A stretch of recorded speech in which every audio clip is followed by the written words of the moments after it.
is up, fine people? WTF? Welcome to Funkatopia. And this, I am Mr. Christopher. This is my host. Jeff Page is in the house.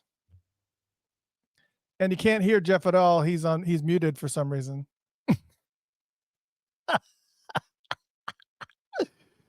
You want to try? It's love, man. It's love. I figured I'd just keep my voice down a little bit. So, is that better? There we go.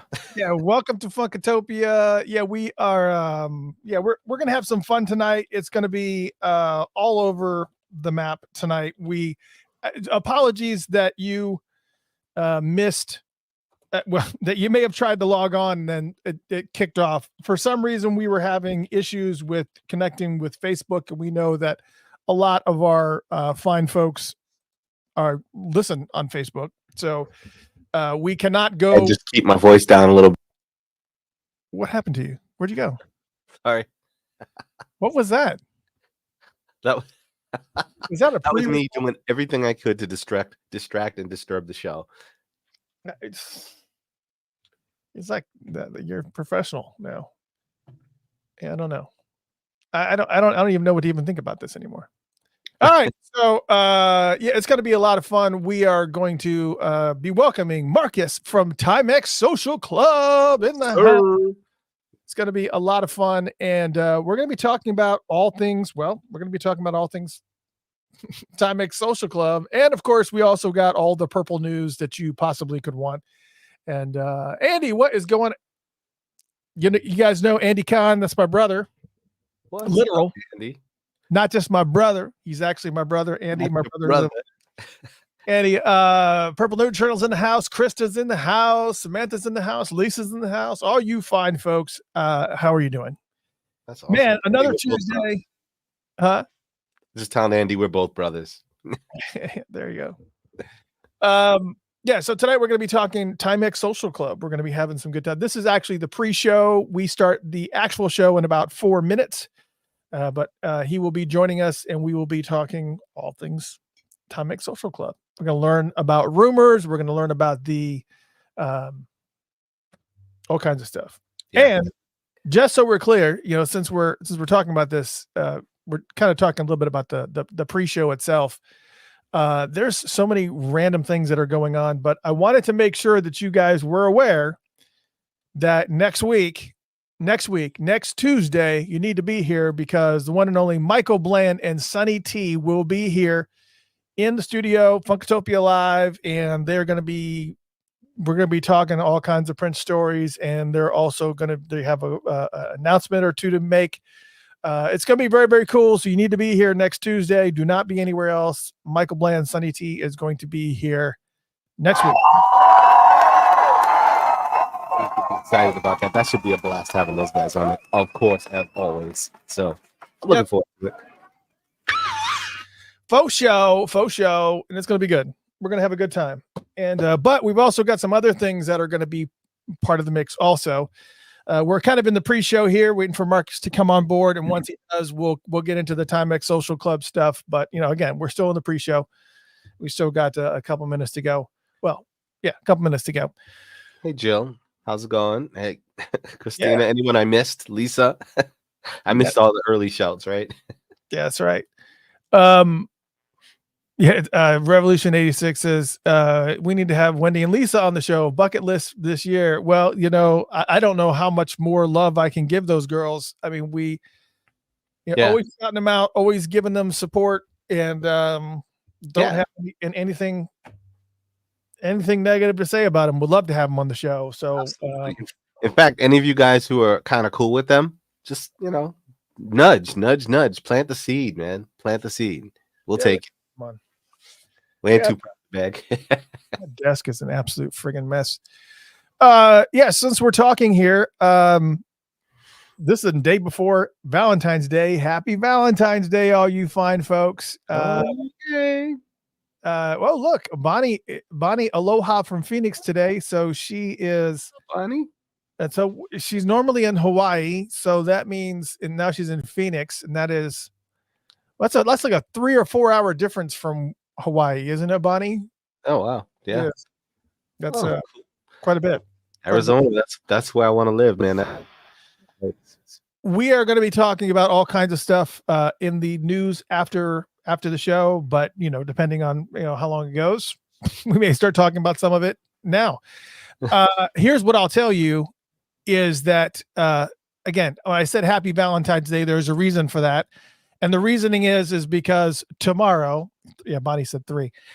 The reasoning is because tomorrow obviously is Valentine's Day. And like I've done for, I don't know how many years I've done it, but we're going to continue to do it. We are going to be doing a Valentine's night for lovers. That's right. That's right. It's we are going to be doing a Prince jam tomorrow on the Funked Up app. So you can download the Funked Up app, which I am excited to announce that between last week's show and this week's show, the brand new app is ready. So if you have the Funked Up app installed, you can go onto whatever phone you have, go onto the App Store and download the brand new version of the Funked Up app. And it is friggin' amazing. It's so great. It has a song history now. It has, it has the interviews, the shows, these Funkatopia Live broadcasts are all listed there. You can see it's just everything. Everything is there and it's friggin' perfect. I was testing it on my Android. It was working well. Yeah, it's pretty awesome. And I was testing on the iPhone, and I've been testing it. I've kind of been in test flight. But it is fantastic. It's great. And tomorrow night, a Valentine's night for lovers. Valentine's. Yeah. Yes. Waiting when you're done.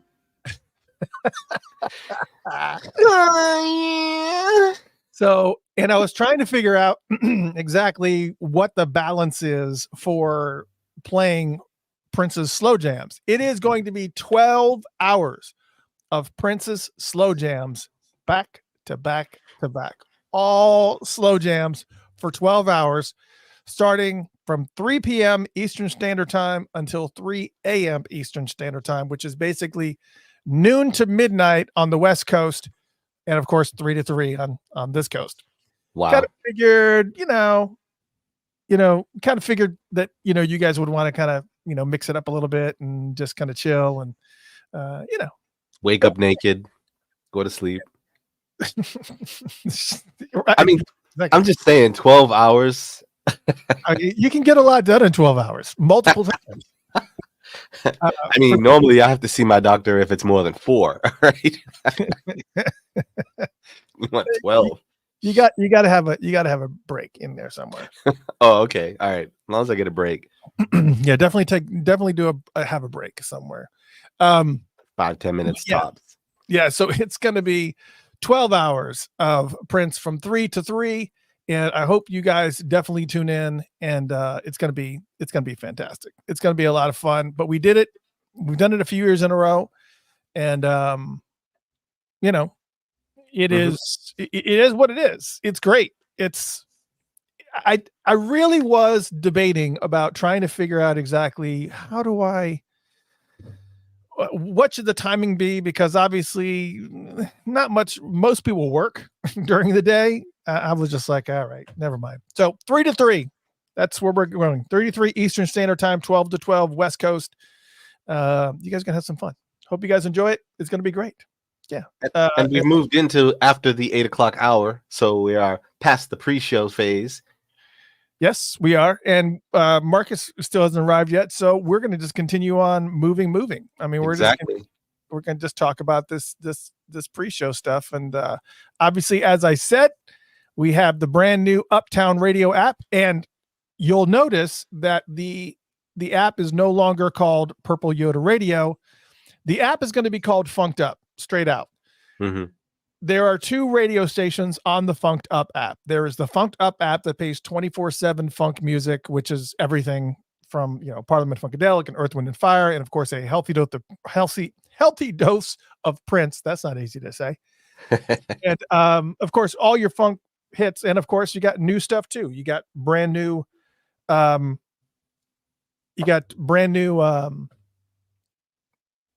don't know.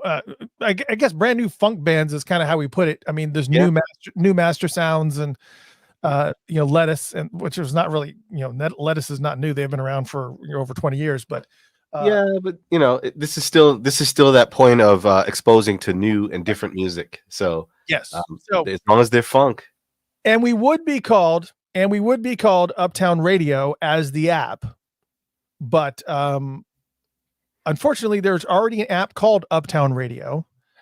I have not downloaded it and listened to it because I don't want to. No reason. No offense, but so we can't call the app Uptown Radio because there already is an app called Uptown Radio. So the app will be continued to called Funked Up. And the Funked Up radio station is still the core of it. And Uptown Radio was always, unfortunately, sorry, don't take offense to this, but Uptown Radio was an afterthought. Yeah. Because originally the radio station was supposed to be 24/7 funk across the board. Right. All the Earth, Wind and Fire stuff, all the, Parliament Funkadelic and all the, just all the great stuff, Ohio Players and Sly and the Family Stone and just everything.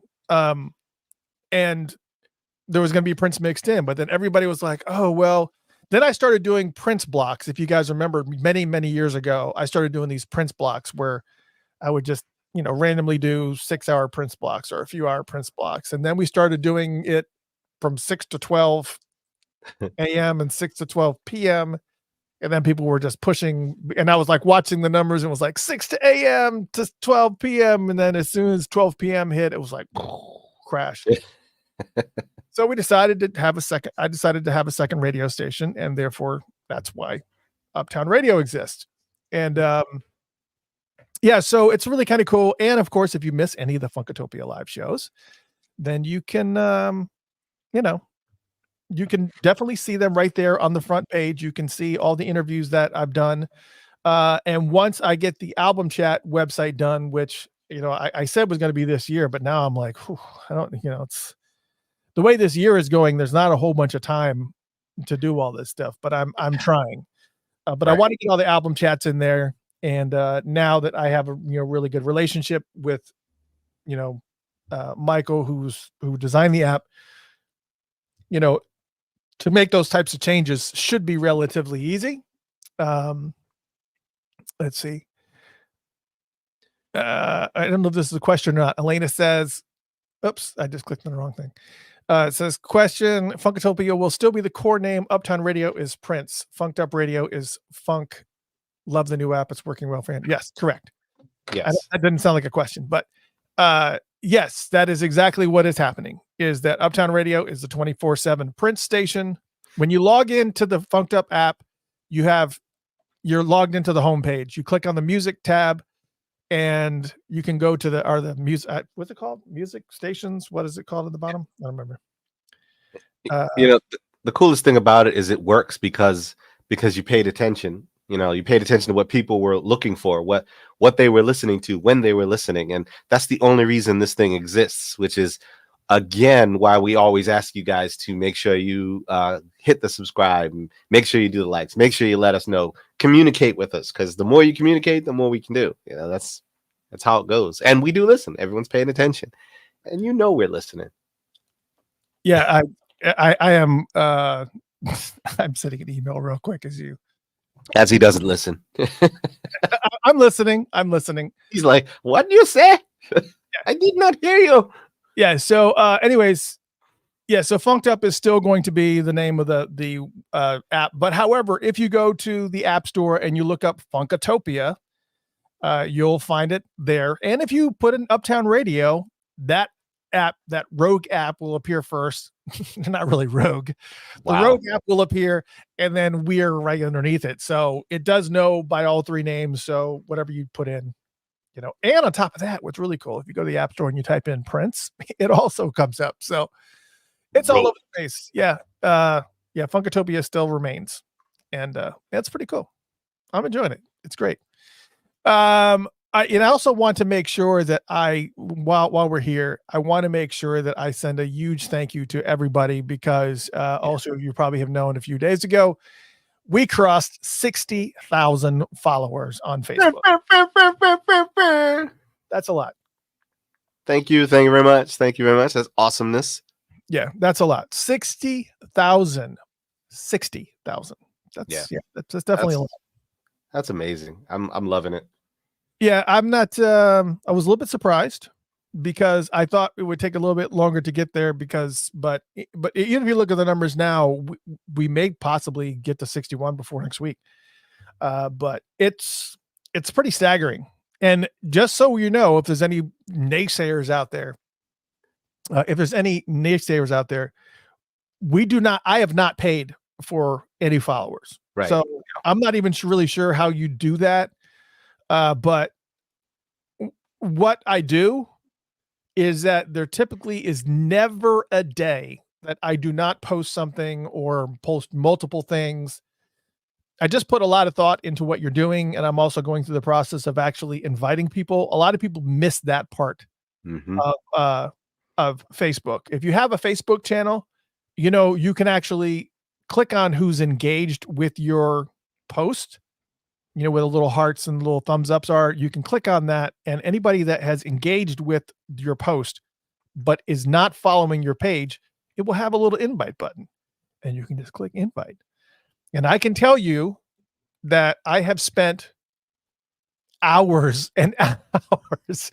We sat in a car driving to Florida, and I must have clicked invite for probably about 3.5 hours because there were sometimes apps just get like blown up. Like I just recently posted Prince and Wendy playing Reflection on the Tavis Smiley show.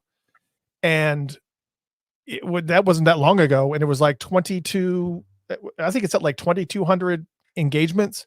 And a lot of those people are not following Funkatopia. So it's just like, so I go in there, it's like click, click. But I don't buy anything. So everything that we have done growth wise has been organic. I have to be clear, because I just want to be all transparent. I have boosted posts before because when I have somebody on, like years back when I've had people on like Bootsy or something, and I want people to make sure that they tune in or whatever. I mean, I want to let more people know. Yeah. Boosting a post is not buying subscribers. That's letting people know. And there's nothing wrong with that. Right. There's nothing with that. Expand the reach. Yeah. So there's that. So I'm really pretty excited about that. That was pretty cool. Let's go to the next thing because I think this is interesting. And somebody I'm gonna have to share this tab. And Casey Rain, who a lot of you know, Casey, I love Casey. He's a good dude. We actually hung out the last celebration. But Casey Rain actually posted this on Twitter or X or whatever it's called now. And I was a little bit surprised, but it is Sony Music acquiring a major stake in Michael Jackson's catalog valued at 1.2 billion plus. That's just crazy. Well, and I know that Casey was upset about it on Twitter because he's a huge MJ fan and a huge Prince fan. He's a huge fan of both artists. But he's a really, really big Michael Jackson fan. And he was upset about this because before Michael Jackson passed, this is one of the things that, he didn't know he was going to die. But before he had the foresight to go, I don't want to, I want to be able to retain my music. I don't want to, my catalog to be sold off or whatever. And so that was one of the things that he was very, very upset about. And so, again, Sony Music Group, they completed the transaction and they acquired half of Michael Jackson's publishing and recorded masters, and the total catalog for 1.2 billion. But so I guess it's saying here that they'll pay at least 600 million for the half of the Michael Jackson stake. Hopefully it's the half the good stuff. Not that there's any bad stuff, but right. Is Thriller in the mix of the half that they bought? I don't know. I know, right? And I did just the fact that it's worth that much. How do you even wow? Wow. That's, I don't know what else I can say to that. It's just brilliant music and a long history. And that's what happens, so. Yeah, I think it's, I think what's interesting about this is that I had posted this and, a lot of people are upset at, organizations like Primary Wave and these music groups that kind of go in and do all this, acquisitions. But what ends up happening in this mix is basically that the people who own the rights, the artists, they start doing the numbers, and they're just like, I could sell the rights to my music right now for, in this particular case, 600 million. Bob Dylan, how old is Bob Dylan now? He's already, sold his catalog, and Sting has sold a portion of his catalog. And, so all these people have sold because they're doing the numbers. And there was like, right now, I don't know how much they're making per month or whatever it is for the music rights or whatever, but radio is not the same as it used to be. Yeah. Music is just not the same as it used to be. And, I mean, you have to listen to classic stations or, something like Sirius XM or one of these stations that like does, a mix. Like here in Atlanta, we have Star 94, which used to be a top 40 radio station. And then Power 96.1 came into Atlanta and they started doing top 40. And so you had Star 94 and 90, and also 99.7. So it was like 3 different stations that were doing top 40, and they were kind of all over the map. And it was really weird because it was like, so you got 2 stations that are playing the same 40 songs in rotation constantly, repeatedly. It's just ridiculous. Right. And so Star 94 just said, screw this. We don't want to be a part of this anymore. And they've always been a top 40 radio station as far back as I can remember. When did they start? 1990, 91, something like that. It was like that. I remember when they launched in Atlanta, and I was at their launch party at what was that fancy place down on Lenox? I see a message from Marcus.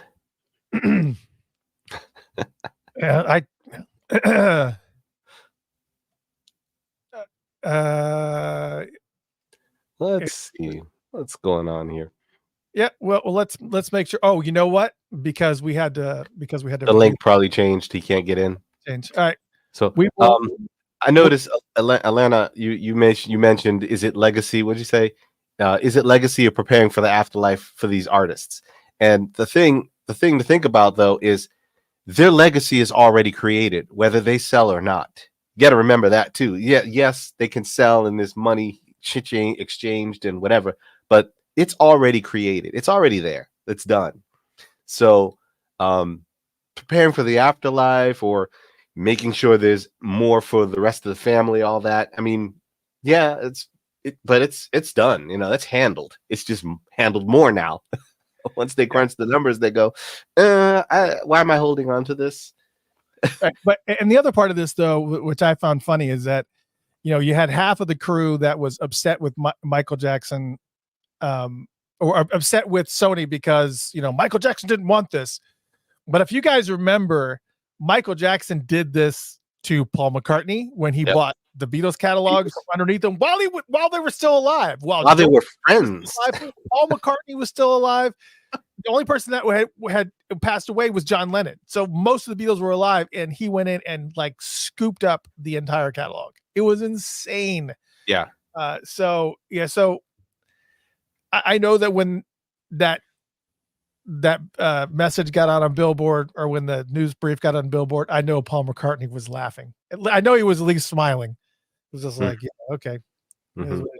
But so, yeah, it is. But yeah, it is totally 100% a numbers game, because I think the artists are basically in that mode where they just do the numbers, and they're like, all right, we can make $100 and maybe $100,000 a month if it's something that's really, really big, somebody like a Sting, or I can just go ahead and just cash in for 500 million right now. Right now, how many years am I going to be alive? Right now, I've only got a few left in me. Yeah. So, I can't go much longer. How to get that money now? Yeah, so you got to get your. Yeah, I mean, these guys are getting up in there in age, and they're just like, we need that money right now. So because who knows after I die how this is going to be handled? And when you look at how things have been handled. Plus, I would think that once doing that, they know they can push it wherever it needs to go. The money, they can take care of their people. They don't have to go through all that other stuff. So yeah, there's a whole lot of things that are different when you make that move. Yeah, it's a total mess. All right, so we kind of covered some news while we were waiting for Marcus, but let me go ahead and clarify that was not Marcus's fault.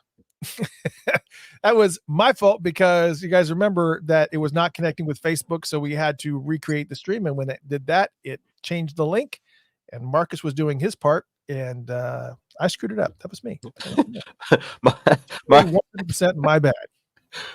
We told you the address, but didn't give you the key. That's right. Yeah, just show up and knock on the door 3 times. Knock 3 times, man. Just knock 3 times and then go, and then we'll let you in.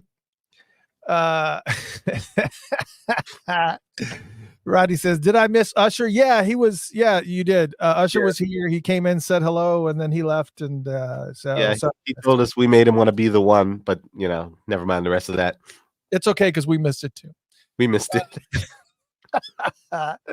Ladies and gentlemen, without further ado, let's get into this interview with the one and only Marcus Thompson from Timex Social Club. What's up, fellas? How you doing, man? I'm doing fine. Awesome. How's everybody doing today? How's everybody in the chat? What's up? Hey, man, we're Let's glad get it. to have you back. Thanks for having me back, man. Appreciate it. Yeah, can you see the chat okay, Marcus?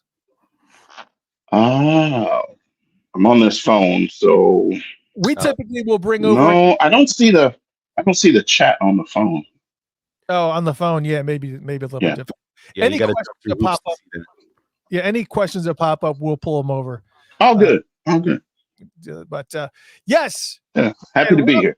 I man, this is really a little difficult getting in. The doorman was a little difficult, but security, y'all have security measures going on, so I know. Don't make you mad. Yeah, it makes me mad. We put a bouncer at the door, man. Got the name on the list. Sorry, I got a little cold going on today, but I'm not singing, so it's it'll be out good. we're glad to have you. A couple weeks ago we had you on board because a couple of weeks ago we had you on board because there were some questions about the song Rumors, because it was Susan Moonsy's birthday from Vanity 6 and Apollonia 6, and yes, somebody was talking, and the hookers, right, and the hookers, that's right. The hookers preceded Vanity, and you broke into the conversation, and you actually went into the chat area and started and made it very, very clear. I am the person who wrote Rumors for Timex Social Club. Susan Moonsy was who I was talking about. This is the hand. This is the hand right here that wrote the lyrics. This hand. Yeah, so we're going to be talking about that. We're going to be going over, looking over the Rumors lyrics to kind of talk about that and talk about some of the. It's going to be fun. It's going to be great. But man, It is so good to have you on board. And one of the questions that I had was, I guess we'll start here. Where did you come up with the name Timex Social Club? Well, so it's a mix. It's a jumbled name. It's actually a 2-parter. Back in high school, we're talking about 1981, 1982. We graduated in 83. So I had a crew called the Timex crew. And we were not really doing music at the time. It was just a little moniker to, have a little profile on campus. We went to a very, very large high school, Berkeley High in Berkeley, California. So, the student body was crazy numbers. So, our when we had audit, had to come for assembly, it was done in a place called the Greek Theater. Sorry, not the Greek Theater, but it was a theater at the school where they had concerts. Mm-hmm. That's how big the student body was. So we had to differentiate ourselves somehow from all the other crews on campus. So Timex was the name. Now, I thought of Timex because of Morris Day and the Time. I was a big fan of theirs, still am. But this is in the early days. This is cool. The first album. This is like, My Stick, Cool, Get It Up, all that stuff's going on. So we're eating that up. And of course the Prince thing is happening in my mind. So I'm like, yeah, man, let's just be Timex, right? So then when we started doing music, like in 80, we started writing songs in like 82, 83, somewhere in there. Well, before 83, because that's when I wrote Rumors. But anyway, tagged on Social Club, right? So it goes from Timex, the Timex crew. So we drop crew and we drop the. So we drop the and crew. So Timex, and then Social Club comes into the mix because I'm just passing by these places in town, and there are these little clubs where these old guys are sitting out playing checkers and chess with each other and socializing. So I thought that was kind of cool, and I thought it sounded cool, and I thought it sounded like no other group as well. I didn't want to, try to emulate anything else. With Timex was too close to the time. So I had to try to get it out of there, some way, somehow.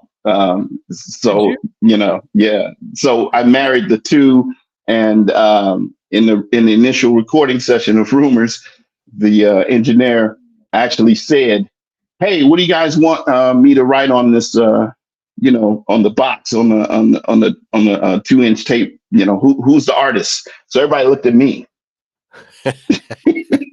Because I didn't know if we were still Timex or Timex Social Club. So that's when I told the engineer, Timex Social Club. All right. Yeah. So right up until the time of recording Rumors, it was still kind of iffy. But that's how those two names kind of came about. I just kind of married them together. Yeah. Were you ever approached by Timex at all? Did you ever have any actual watch company saying approach? Or yeah, approach. like in a back alley. Yeah. There was a letter sent. There was a cease and desist letter. So if you're talking about that, yeah, but we never had a sit down with those guys. Yeah, and that's crazy. We're not selling watches. We're not selling anything in a timepiece realm. We're doing music, man. But you're 18 years old, you're 19 years old, you're 20 years old. You don't know about copyright infringement. How do we infringe? I'm using the street etiquette, right? I'm like, man, we ain't even close to. People won't think we're you. You sell watches in a store. We are on the radio. We sing and dance. There's two different. But yeah, they got bent, man. They was hot. They was hot at your boys. They woo-wee. It was like, change your name. Stop what you're doing. And it was so funny because at that time, the Fat Boys Swatch watches had the Fat Boys. This was I'm talking about stuff way in the past. Sorry, some people are gonna have to Google that or go to YouTube. But that was. Go ahead. No, they're still out. Yeah, Swatches. Yeah. Oh, okay, yeah. Okay. Out there, yeah. Well, the Fat Boys are not. So right, right. Yeah, that's that. But anyway, it was like the early days of music artist endorsements, right? It was the very, very, very early days of that. And I don't think Run DMC had ink to deal with Adidas yet. I think they were close, but it was that early. So but the Fat Boys commercial was out. It was running. I remember watching it on television, and I'm like, "Oh, that's cool." And then so when we got the cease and desist letter, I just shook my head, man. I'm like, "What are these dudes? Why are they so upset? Yeah. We can help them. We can help them sell some of these watches." It would have been And perfect. it made so much sense. But like again, I'm thinking I'm at a street level with my my thinking, and I'm like, I'm using common sense is what I'm doing, right? And you shouldn't do that in a law realm. But again, I'm 21 at this time when all of this is happening, so I'm not an attorney. I don't know, and I don't think we've done anything wrong at 21 years old. But go into a studio and record a hit song. So why are you mad at us? We're topping the charts as well. The record had hit #1 on the R&B charts by this time, Right. right? So you're like, again with the common sense, man, we got so much steam behind this. Why are you trying to tear us down? Yeah. So yeah, we were approached via letter. So I got a question for you. One of the people, King asked, and I'm going to clean it up a little bit. They said, were you a fan of Timex or other watches? But I want to clean that up a little bit. Before the cease and desist letter, were you a fan of Timex watches? And how, what happened after that? As far as I mean, we come from the streets and ghettos of the Bay Area, Oakland, San Francisco, that kind of ilk. So I don't think anybody was a fan of any watch brand. You probably get a better answer asking us what kind of cologne we like. It wasn't really, we weren't focused on a watch brand. It just happened to be a spinoff of The Time. And I went with Timex. Yeah. And not ever thinking that, okay, you got to understand, you make demos, right? People go into the studios and they have great ideas for songs. And sometimes those songs they die as a demo. They never, ever make the next step to, oh, this is on the radio now and it's charting. So when we were doing what we were doing, we were having fun. We never thought, oh, this is going to go #1. We never thought, oh, we're going to tour with so-and-so and so-and-so. Oh, we're gonna do this and that. We never, that wasn't in our vision. We were just having fun, right? So then everything else that happened afterwards, man, it was just the gravy on top. But now we're in a little trouble, right? So no, I won't say that we had a favorite watch brand. At least I didn't. I think I was wearing a Casio. Most of us were, right? I had with my advance, right? I went to Macy's and bought me a fresh new Casio. I think it cost about $60. Yeah. Digital with the light. You could pinch it and you had a little light on the side. Man, I was fresh, man. So Casio probably was the watch brand that I was a fan of back then, not Timex. Well, I can tell you, one of the things that was really interesting, and Jeff and I were talking about this before the show. Anybody let me know also if I'm too hot, volume wise or anything on the. No. Make sure I'm not too hot as far as the listeners are concerned. I mean, hot like volume wise. We know the other one. He's hot. Anyway. He's a handsome man. But you guys had a really, really unique sound that kind of, it wasn't anything. It was something very, very different that you guys were doing that was not like anything else that was on the radio. It was kind of, it was like taking things in a more simplified way that was really, the tones were very, very sharp. So one of the first questions that we had here was from Simon Stone, and he said, I have a weird Timex social club, but what drum machine is used on Why You Treat Me So Bad? Okay. So Keep going. we'll start there, and then kind of also talk a little bit about the sound itself. And Yeah, because that leans into Club Nouveau side. It kind of bounces between the two. yeah, So we'll get there in a second for sure. yeah. So, we'll clear that up first. So, Why You Treat Me So Bad is not our song. Right. It was derived from one of our songs. So it was created from a demo tape that a producer had of one of our songs called "Thinking About You." Right. Mm-hmm. Right. But anyway, I'm gonna circle back to that later, hopefully. So the drum machine, that's the question. Initially, the drum machine was an 808, and that was backed up by a. Did he have another one? No. So okay, it was initially an 808 on the demos, and we demoed Rumors for 3 years. So I wrote it. I came up with the concept.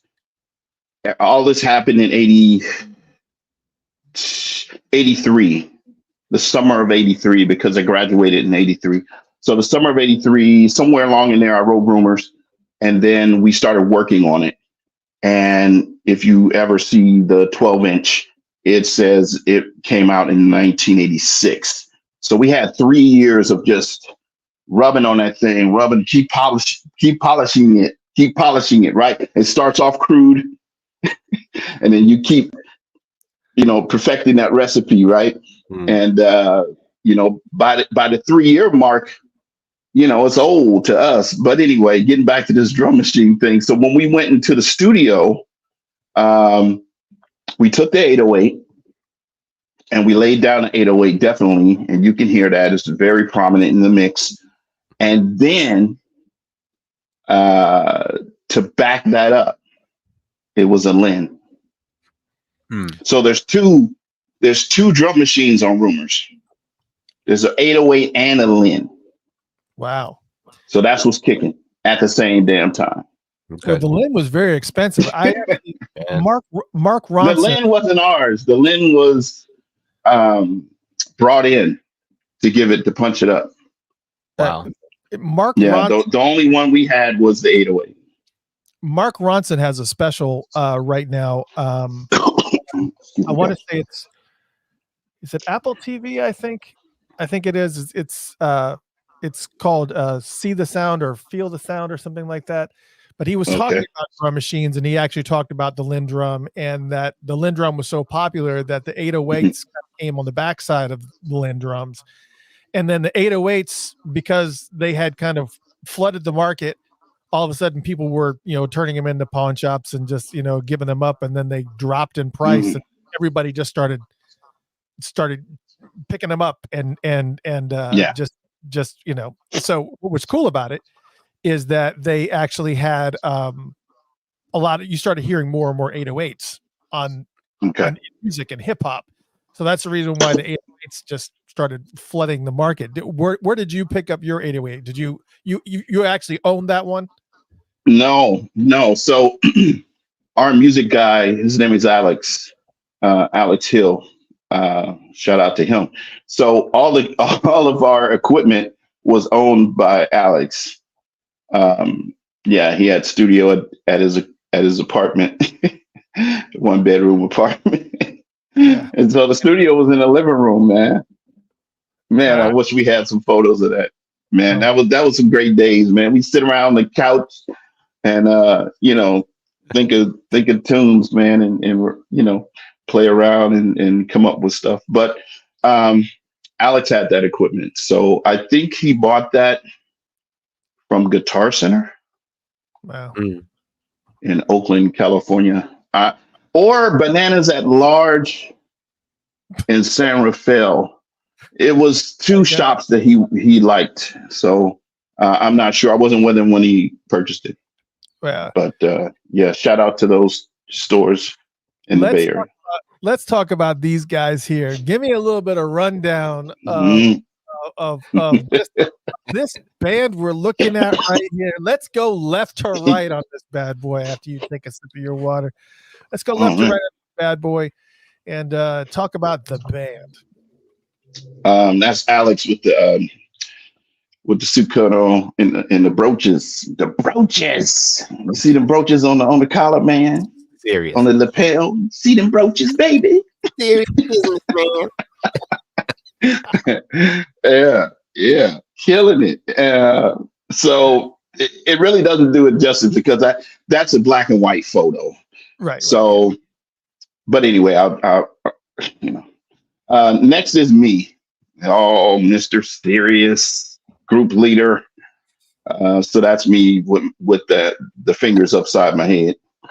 And I'm trying to be all, I don't know what I'm trying to do there. I'm just trying to get through this damn photo session, I think.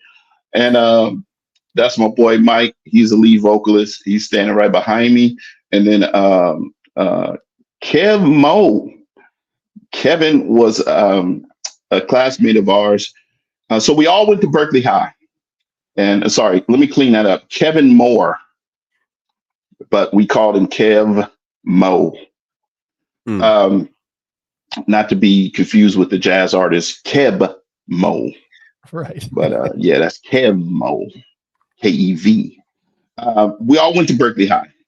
But Alex was 2 grades ahead of us. So he had already graduated, but everybody else was class of 83. Wow. So that's us in a I was the stylist for that photo shoot. So here's what happened. We had the date and we had, the address and everything, and we got our little advance. And I wrangled Kevin to go to Macy's with me to get some clothes. So we both got white pants and those jackets, those little collegiate looking jackets. And Michael was supposed to dress the same way, but something happened. The brother didn't make it. And so we left without him. We went to Macy's without him, got our clothes, and we showed up to the photo shoot. Now, Michael was wearing a pink sweater. You don't see it because that's black and white.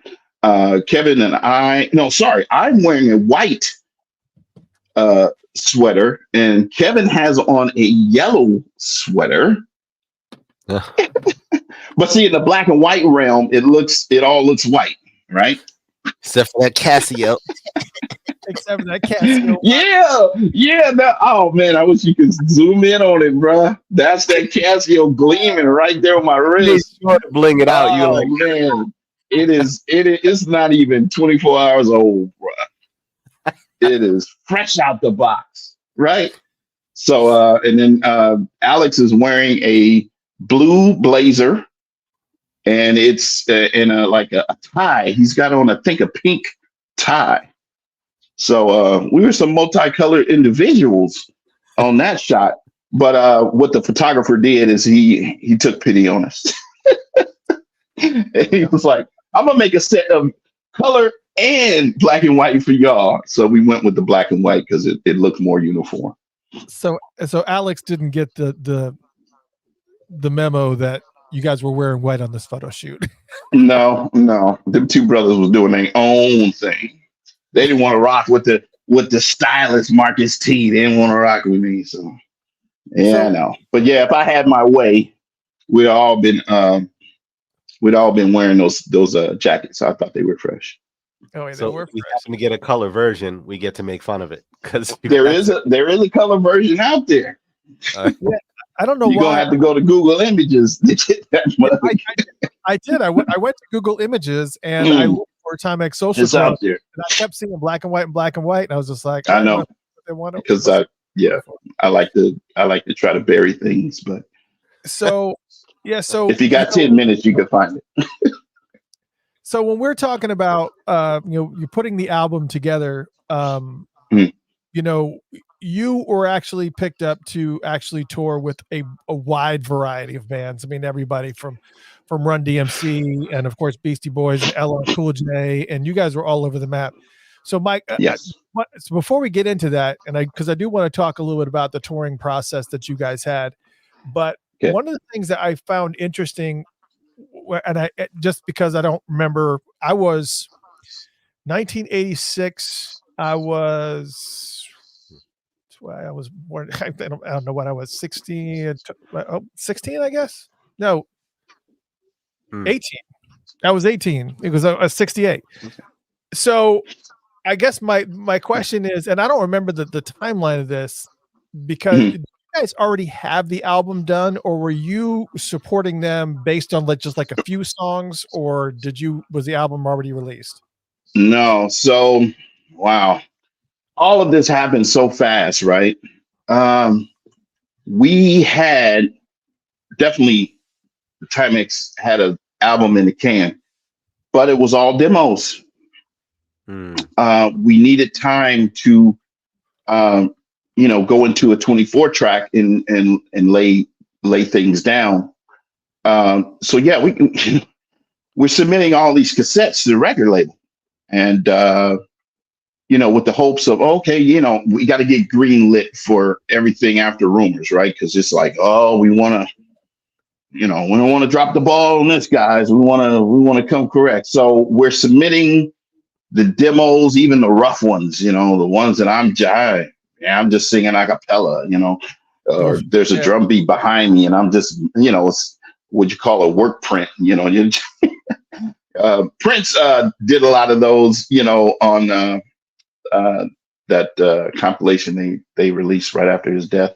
They had some rough demos of his, but it's like, oh, that became that. Oh, okay. Yeah. But so we're just firing off everything at them, and then the phone rings and it's the Raising Hell tour. And they're like, do you want to open for Run DMC? Well, yes. Yes.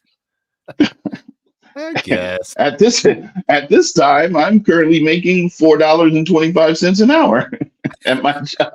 Of course. Yes. What do you mean? Yes. Well, how much they paying?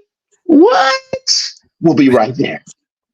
So, we left that decision to the record company and we just took off on the road, man, for like 2 weeks straight. And then when we got back, they're like, okay, let's start working on the album. Well, I ain't got no income because I quit my job, right? I'm a star now. I can't be working. I was a security guard. So I can't be guarding the hotel and my record's on the radio. Ain't gonna work. I'm a star now, right? So I gotta keep the lights on. So it was a lot of pressure, man. So we started recording, and then the group chemistry just went. It just went into the can. There were so many people pulling at the group from all sides. You had that Timex letter. You had the lead singer had gone and hired his own personal manager. And because initially the guy wanted to manage the entire group, and we had a meeting and we just took a vote, and we all voted no, all four of us. And I think it was a day later or 2 days later, I get a phone call from this dude, and he's like, yeah, I'm Michael's manager now. So, whatever you guys want to do, talk to me. Don't talk to Michael. I'm like, Jesus. Yeah. So we got that to deal with. We got the label tripping. They don't want to do certain songs. And then there's money. There's this money out there looming from Russell Simmons, right? There's this money. So we tried to get back to the tour. So it kind of just got to a little breakup at that point. And so Michael stayed home and finished the album, and we went back out on the road because we were broke. Hey, baby, got to pay them bills, got to keep the lights on. You know, Right. daddy need a Big Mac and some fries or something. You know, I gotta eat. So, you know, not to mention the other perks on tour. So it was a crazy time, man. So Yeah. yeah, the album was, when we heard it, I wasn't a big fan of the album at all. All kinds of stuff had changed because we weren't there. You know, three-fourths of the group wasn't there. It was only the lead singer and his manager and the record label. So what you think is gonna happen? So everything got like, instead of a group decision on things and group involvement, it got pushed over to like lead singer's album, except for Rumors. So yeah, it was that album I'm not proud of. I'll just say that. Certain people like it, but could have been much better. Could have been much better. Yeah, I mean, obviously, you know, Rumors was the big hit, and I think, you know, a lot of that had to do with the lyrical content, which we're going to talk about here in a second. But I do want to finish. Why? Thank you. Of course, we're going to. We have to. But I do, you know, I am curious about this billing, just because of how you feel about this particular billing. We're talking about now, as a child of the '80s. Yes, sir. And the 70s too, obviously. But in hip hop at the time, like I was a huge Run DMC and LL Cool J. Houdini? And Houdini. I mean, all of them were fantastic. I still can't wrap my head around how you guys were fit into this mix. How did the crowd? I didn't see this tour. I would have loved to, because this was a badass album. Raising Hell was fantastic. Yeah. But I'm kind of curious, how was the audience reception? Because, I mean, did it even cross your? I mean, obviously, when you're asked to tour with somebody like Run DMC, you're like, you know, you're like, whatever, yeah, I'm doing it. But did you? Yes. Did you have any doubts at all about, you know, how you're going to fit into this mix, and then what was the audience reception like on this tour? Wow, man. There was no hesitation from us, obviously, initially to go on that tour. Right. All you had to say was Run DMC. Mm-hmm. That was it. Now, when you add Houdini, Friends, Freaks Come Out at Night, right? I'm a Hoe. I mean, it just goes on and on and on, right? And then you drop LL. Now the Beasties, at that point, they weren't really that established, but they were more established than us, right? So I'm like, yeah, let's get this, man. But here's the thing: we don't rap. Right. That's what I'm wondering about. The only thing that I could think of, I was like, well, you know, Houdini, they rap and kind of sing. Yeah. So there's going to be some hooks sung at this, you know, at the concerts. You know, some of their songs are, you know, very, very, you know, R&B-ish. So I'm like, okay, this can work. Let's do it. Let's do it and see what happens, right? So yeah, the billing from the start was kind of crazy, but I think it was, going back to Simon's question earlier, I think it was, you know, when you drop the needle on Rumors and you hear that 808, yeah, and you know that's a hip hop beat. You know that's a hip hop drum machine. There is no doubt. And I haven't really researched this, but I'm not sure if before us there had been another R&B record that large that had a hip hop drum machine on it, featured that prominently. You know what I mean? There may have been some percussion or something in the background. It may have been like midied up where, you know, yeah, it's running underneath. You know, these might be like Simmons drums or something like that they're using. But, you know, and then in the back, in the mix, there's a little ding, ding, ding, you know, something like that, little rim shots or clouds or whatever. But in our case, that mix, that hip hop drum machine was mixed up so high and so loud. When you drop that needle, it's like, this is hip hop. It just screams street, urban, gritty. And then you add Michael's vocal on top of it, and it's not a Luther Vandross. It's not a Jeffrey Osborne. He's not crooning. He is yelling at you. And then the way I wrote it, I'm not a rapper, but the way I wrote it, you know, the cadence. How do rumors get started? It started by the jealous people. And now that's basically rap. It is. The cadence of it, the timing of it, the way the lyrics drop on, you know, and carry over the beat. So I think that was the logic. Yeah. And I think absolutely that makes a lot more sense. And of course you got the Beastie Boys in the mix too. We've neglected to mention the Beastie Boys. Adam and Mike. So are you I'm sorry, Jeff Page. I know you had a question, but I want to get this out before I forget it. Were you the opening act, or were the Beastie Boys the opening act, or what was the lineup? So this was a Rush Productions tour. All except us.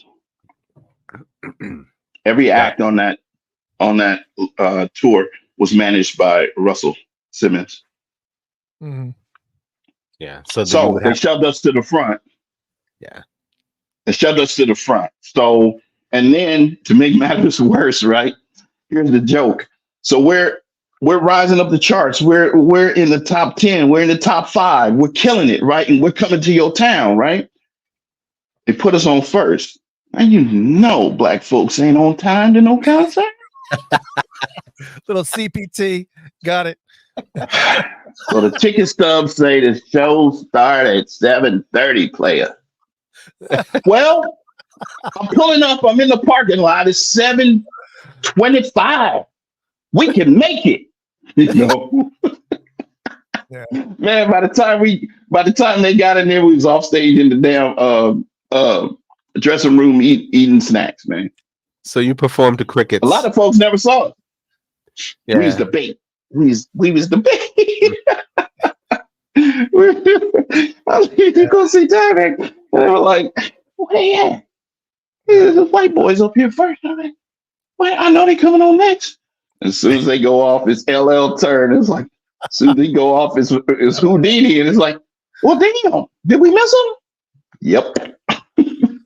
Oh man, because we don't have an album, so we only had 10 minutes. Our set was 10 minutes, man. So you had mentioned it started on time every night.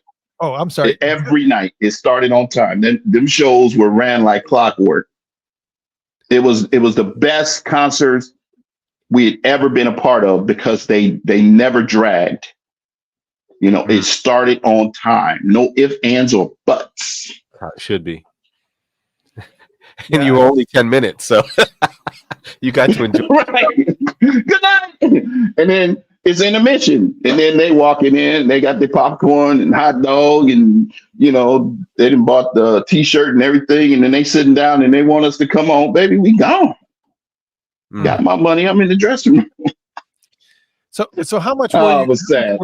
I don't know if this is too much. For some people, it's a little bit different time now, obviously. But how much were you making per show? Just out of curiosity. Ooh. All right. This is just gonna sound real crazy right now, but back then we was eating it up. So we started out at 3 G's, man. 3 G's for 10 minutes. Wow. Really? But we had to split that between 4 guys. Oh, still, man, we're talking about 1980, what, 1987, 1988. But I'm saying it was more money than I was making at the job, right?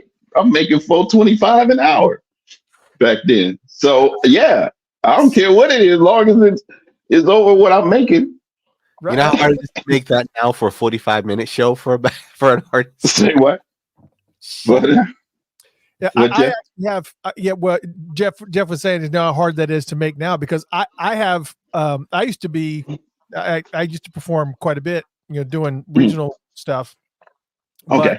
yeah, I mean, local bands and live bands right now, they can play, 3.5, 4 hour sets with a break in between, obviously at like a bar, and the whole, you're not even clearing $1,000 that has to be split up. Fight for that $3,000 now, even.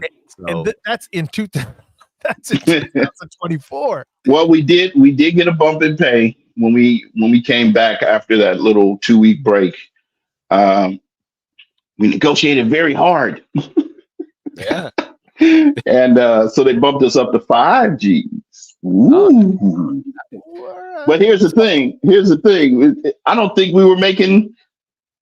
One night we had to work for the bus. So the first 2 weeks we went out, we rented our own van from Hertz. Okay. And now we driving across the country in this van from Hertz. It's got 2 gas tanks. Man, this is hilarious, dude. You ever drove through Texas? No, I have not. I've flown over it. I've never. Don't do it. Driven it. It was the longest trip. I mean, you got some stinky brothers in the damn van. It is a huge Ooh-wee. You're like, damn, man, can't wait to get to the hotel. Woo, woo. So the first leg we getting the 3 G's, but we got this van rental, right? Because we can't fly. We got to ride to the next town. So we trade that in, and then when we renegotiate, we said we want a tour bus. So they say, okay, we'll get your tour bus, but we ain't paying for it. How much is the tour bus? The tour bus is what was the tour bus? 2 G's a week, something like that. Mm. So Yes. I just remember it rounded out to one of the shows we were working for the bus. right. Back Like, damn, this, but we was looking smooth though. We rolled up in the bus. We had our own tour bus. We had a little clout this time out. Boy, we looked like everybody else out there.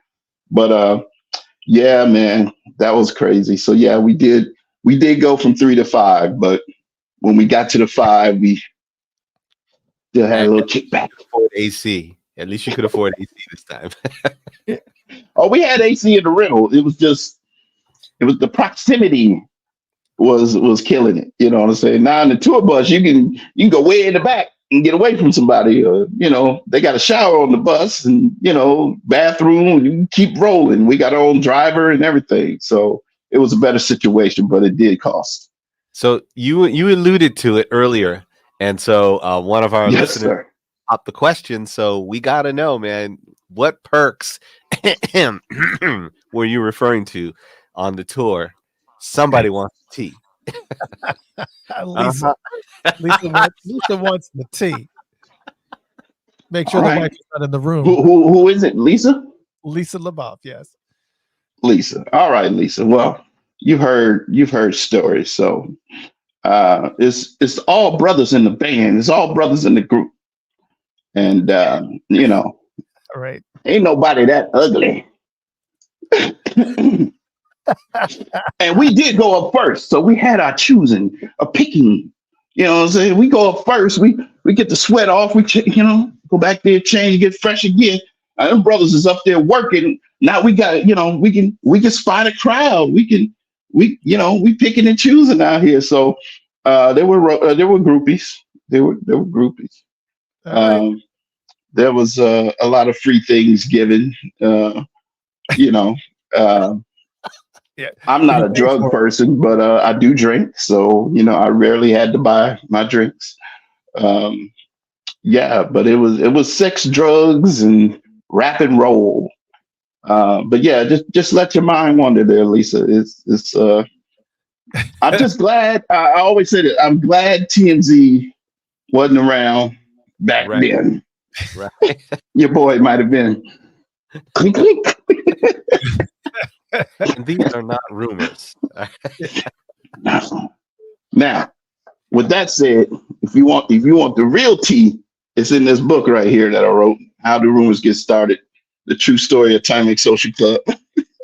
Yeah, and So just so you can get the audio version if you want to listen to it in your car. You can get the audio book.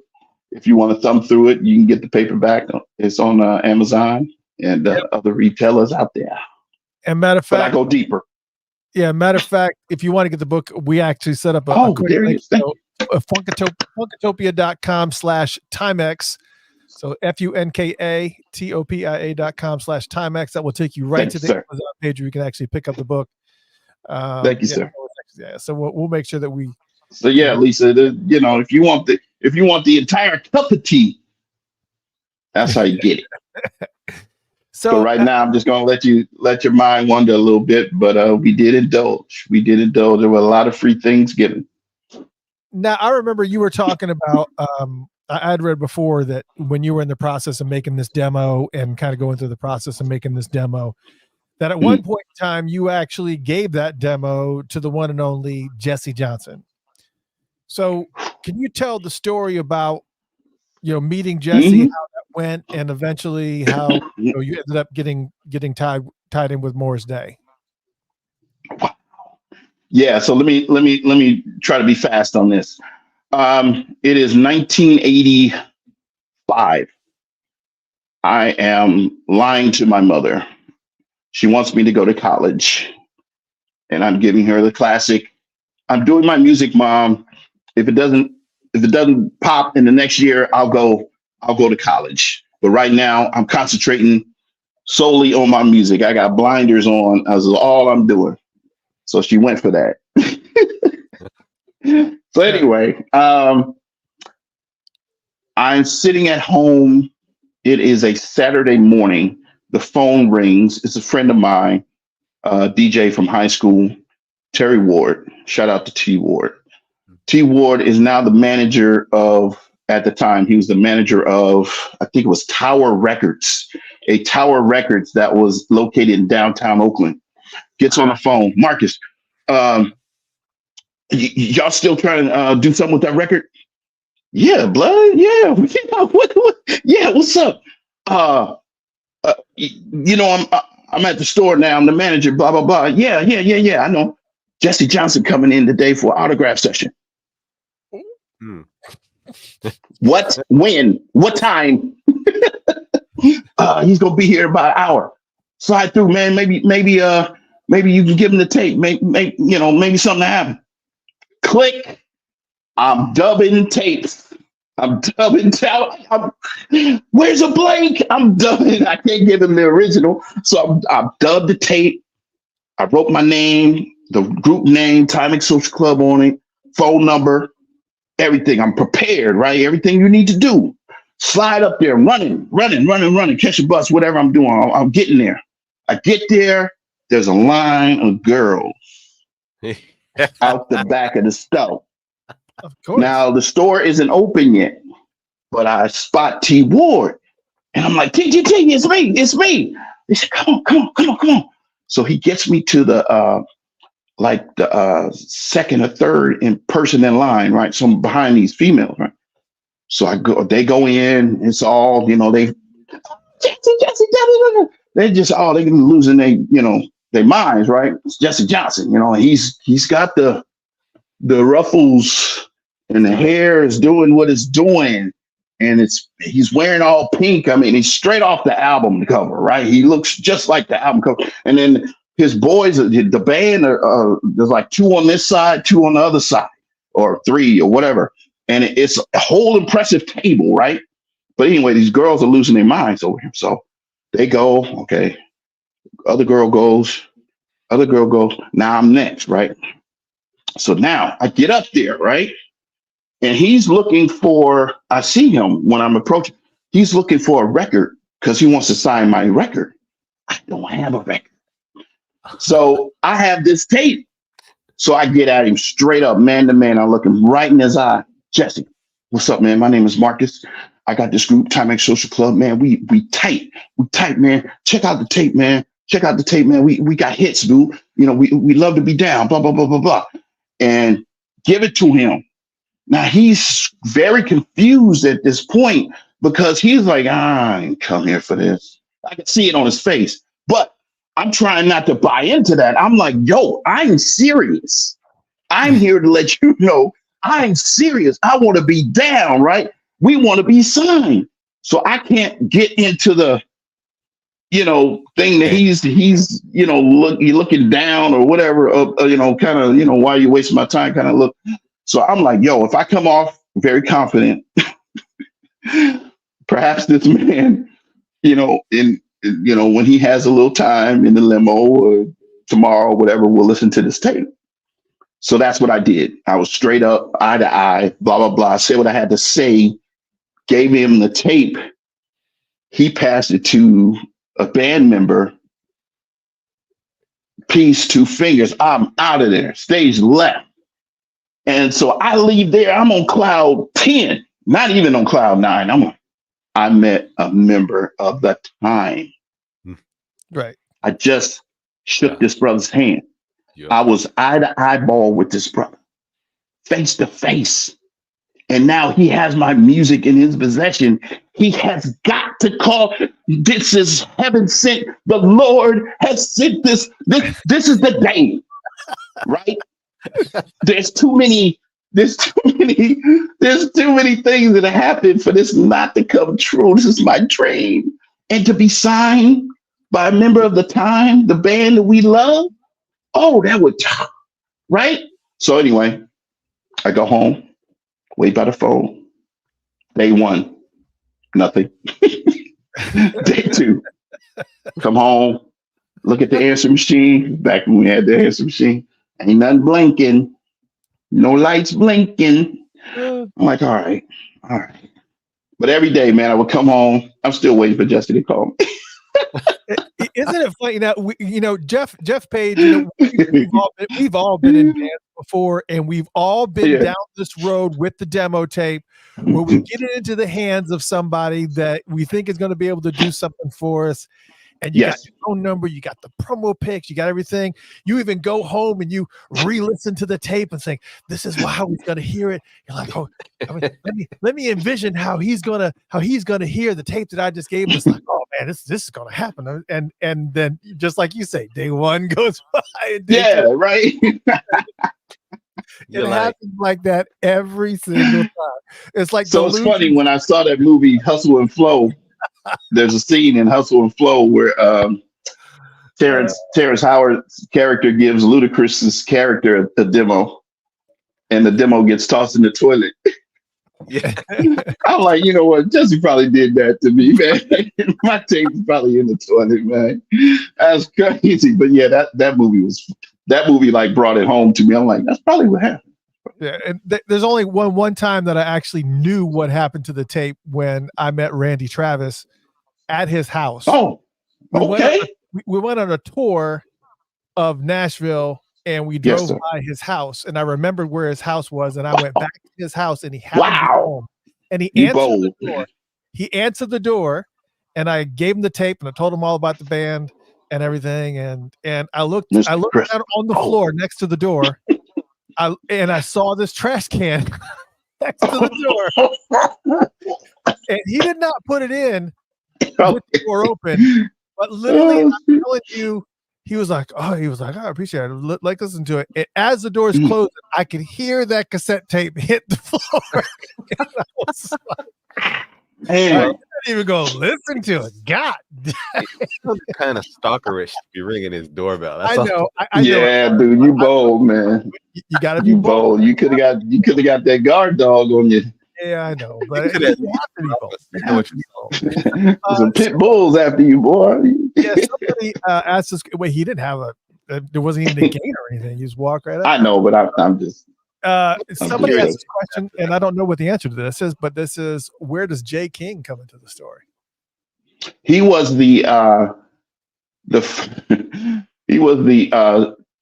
president of the first label that Rumors appeared on.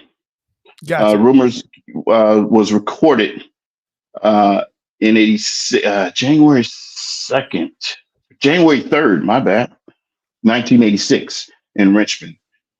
So Jay heard the tape. So Jay was in the position of Jesse Johnson at this time, right? So Jay heard the tape and liked it, and that's when the phone rang. That's when my phone rang. That's when I got a message, and I couldn't believe it. I was like, ah! right. It's somebody is called, wanting it to be Jesse, but it was Jay. I guess it was another Jay, right? Jesse. Yeah. So I like the song, blah blah blah. I want to record it. Want to talk to you brothers, blah blah blah. So that's what happened, and it came out on J Records. I think it dropped in March, something like that, March of '86, and by May, it was killing it, man, on the charts. So that was record company number one. I'll try to be fast. Record company number one, J Records, never gave us a contract. We didn't have one. It was a handshake. But the story is, I'll get you guys. I'll do. We'll make this happen. So we waited and waited and waited. Then there was we kept stressing to him, and so he came up with a letter of intent. Sign this. I intend to sign you to a contract. Right. But all the while, the record is now charting on actual AM radio stations. It's now being played, excuse me. And now it's charting in Billboard and Cashbox magazine. It's charting. So I'm like, wait, what? We need a contract, man. There's some money flying around out there. Now, at this time, my car don't start. But I got a record on the radio. And like I said, I'm making $4.25 an hour. I know, boo-hoo. But the fact is, my record's on the radio. And I got to catch the bus to work. Right. That ain't right. No. So record company number two came, and that was Daniel Records. And they stepped up. They gave an advance, although it wasn't a lot of money. They funded a video. They put us in a 24 track. The album came out. Things started moving on the second record label, and we had a contract. We had a very bad contract, but it was a contract, whereas record company number one didn't provide a contract. If they had, we would have signed it. Did you get your rights? That's back? where he came in. Did you get your rights? Did you get your rights for the song "Rumors," or is it still locked in key? It's still. It's still. That's all you got to say. Is it still? Yes, royalties are being paid. Yeah. Well, I just yeah, but I mean, there's so much missed money out there. We'll never get that. Yeah, because I thought that the rule was that once Jeff Page, isn't it 30 years or something like that? Then I guess it has to. I guess if it's written into the contract in perpetuity, it doesn't matter. But right. But I thought it was something similar along those lines. But I guess it's not what it is. Yeah, I've spent so much money on lawyers since day one. It's ridiculous. My God. And the needle hasn't moved. It's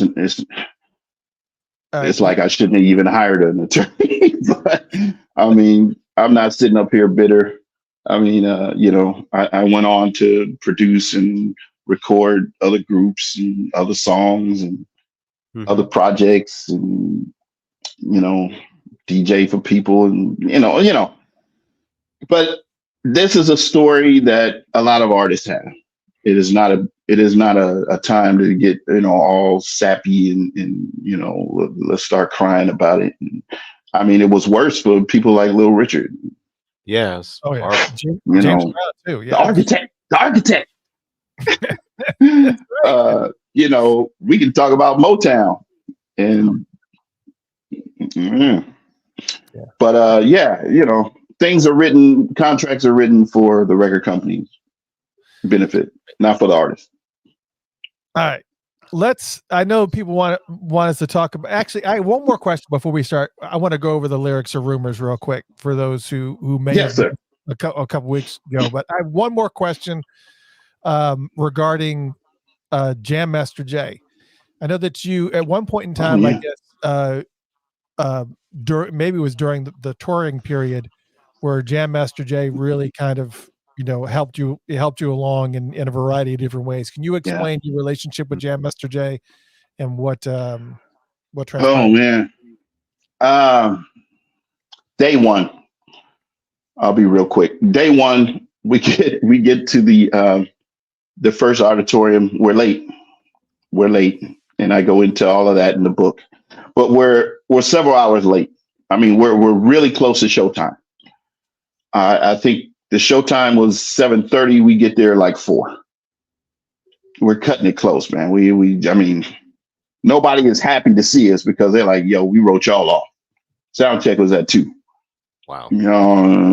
So the first impression thing was blown, right? So we're like, oh my God, how do we get out of this? Because we want people to like us, and this is our first gig. Why were you late?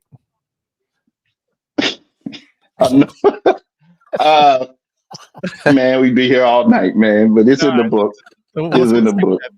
We had some complications. Okay. People are people, and people do kind of what they want to. You tell them to be somewhere sometime, and then they go okay, and then they're not. So anyway, it was out of our control, but we made it. We got there. We got to Arizona. We were there. So this Jam Master Jay thing. So we walk in, and we're backstage. We're walking backstage. And we're looking around, the auditorium is empty. And, there's just random people walking around. There's roadies, there's people doing lighting stuff. And so we're trying to find out who the boss is. And then we see him. There's Jam Master Jay, and he's walking directly to us. Hey. So I'm thinking, he about to cuss us out. We really about to get it right now. And he gets close, and we just kind of do this like, oh, because he's a headliner with an opening act. You don't want to mess that up, right? So we're like, let's let this brother talk. So he sticks out his hand in the nicest, most, hey y'all, I'm Jam Master Jay, man. Y'all Timex? Nice to meet y'all. Icebreaker. Everything melted at that point. The tension was gone. The anxiety is gone. Wow. And we're like, oh my God, this brother is so humble. Because he didn't have to do that. He could have just looked at us, and kind of went the other direction. Like, you chumps, you late, kind of thing, right? And he would have had a right to. He's the headliner. That's right. And for him to stick out his hand, shake our hands, ask us our names. Wow. And then introduce himself as Jason. Wow. So from that point on, he was kind of like, a big brother on tour. If we needed anything, blah, blah, blah, hit him up. And he was so down, man. He was so humble. So when I heard the news that he had been shot, devastating. I couldn't believe it. I mean, who would want to harm him? Right. I mean, now I don't hang out with the brother. I don't know his entire, persona, but I mean, I do remember spending those 3 months with him, and there was never a problem towards us. He had our backs, So yeah, rest in peace, JMJ, and a real true friend. Wow. All right, let's do it. Yep. Let's talk about Rumors, because Okay. obviously the song that you guys are most well known for, and so Yes, sir. we already cleared up the rumors Mhm. a few weeks ago, but for those who missed it, we're going to do it again since these rumors are started by jealous people, and they get mad about something they had, and then somebody else is holding. Now, right there, I want to stop you. All of that doesn't rhyme. I know. Why is that, Mr. Writer? I know, right? Right? Now, look, when I was writing that, it fit. The shoe, it actually fit in the shoe.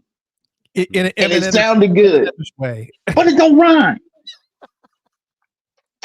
I got better. Yeah. I got better after that. I did. My songs started to rhyme. Everything, every line started to rhyme. But excuse me, nobody seemed to care. Right. They sing the hell out of that first part.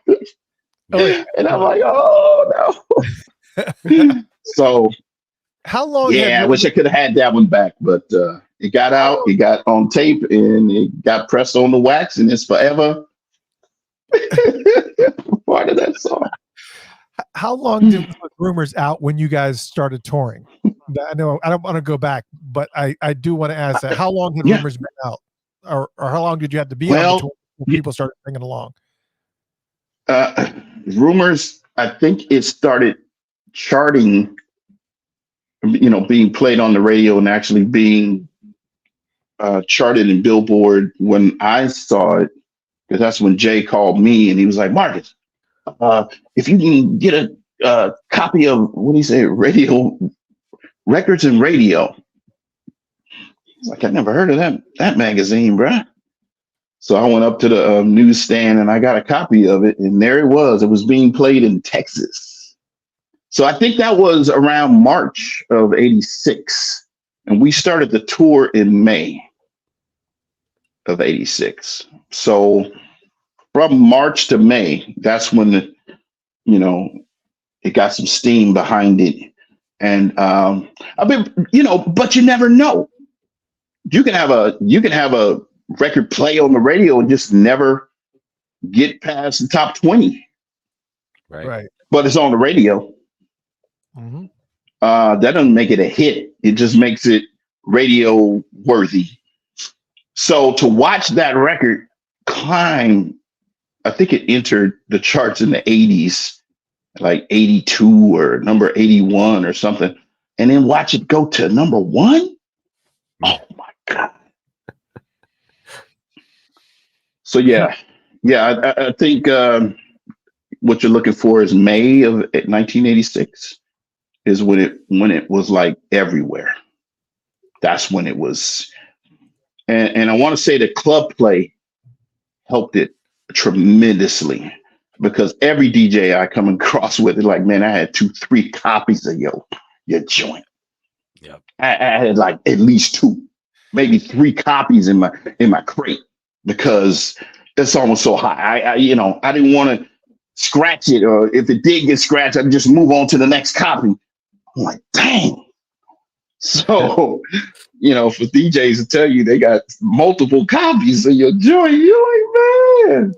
Right. Yeah, it was hot. It got hot around, by the time we got on that tour, we were definitely, people knew who we were, Wow. So let's move to the verse, the main verse that everybody's like, who's that? Who's he talking about? Obviously, the first one is the biggest interest to Prince fans, obviously. Did you hear the one about Susan?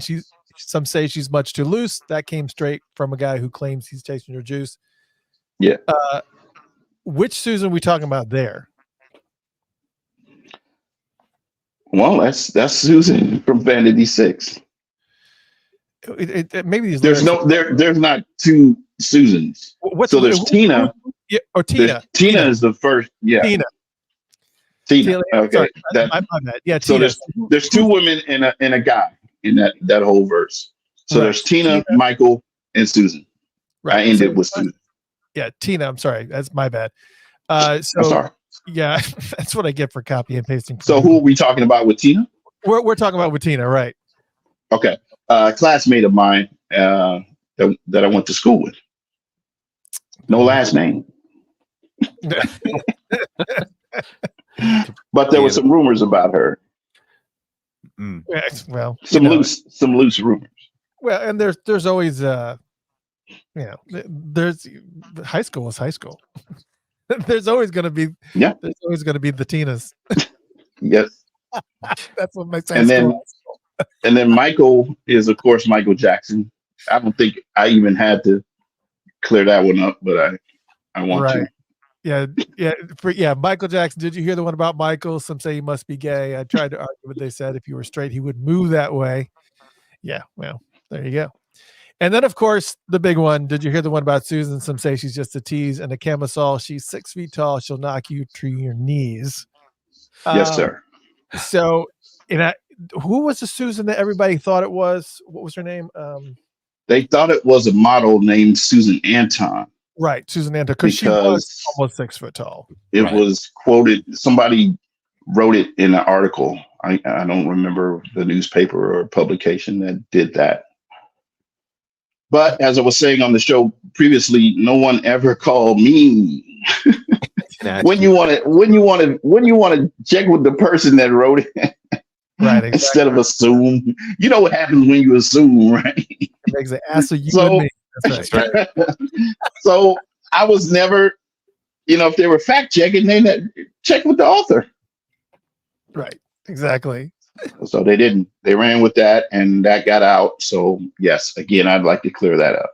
Susan, Vanity 6, the Hookers, and Apollonia 6.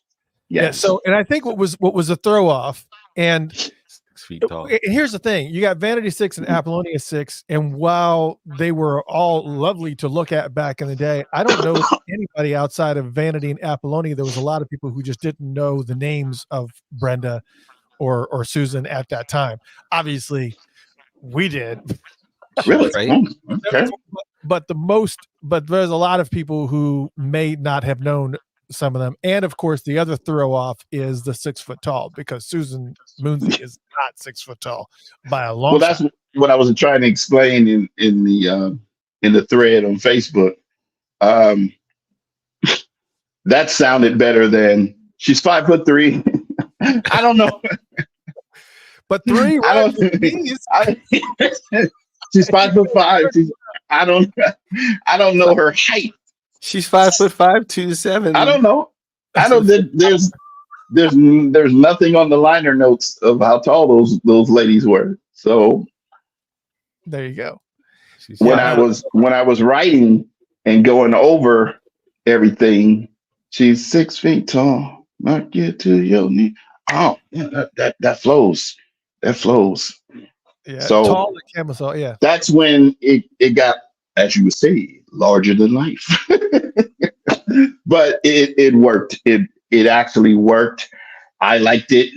Never had a person complain about it not sounding good.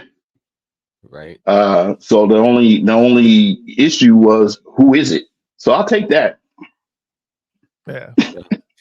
I'll take who is it over. Man, that's what kind of line is that? So, right. What you writing, bro? 6 foot tall. You should have said blah, blah, blah.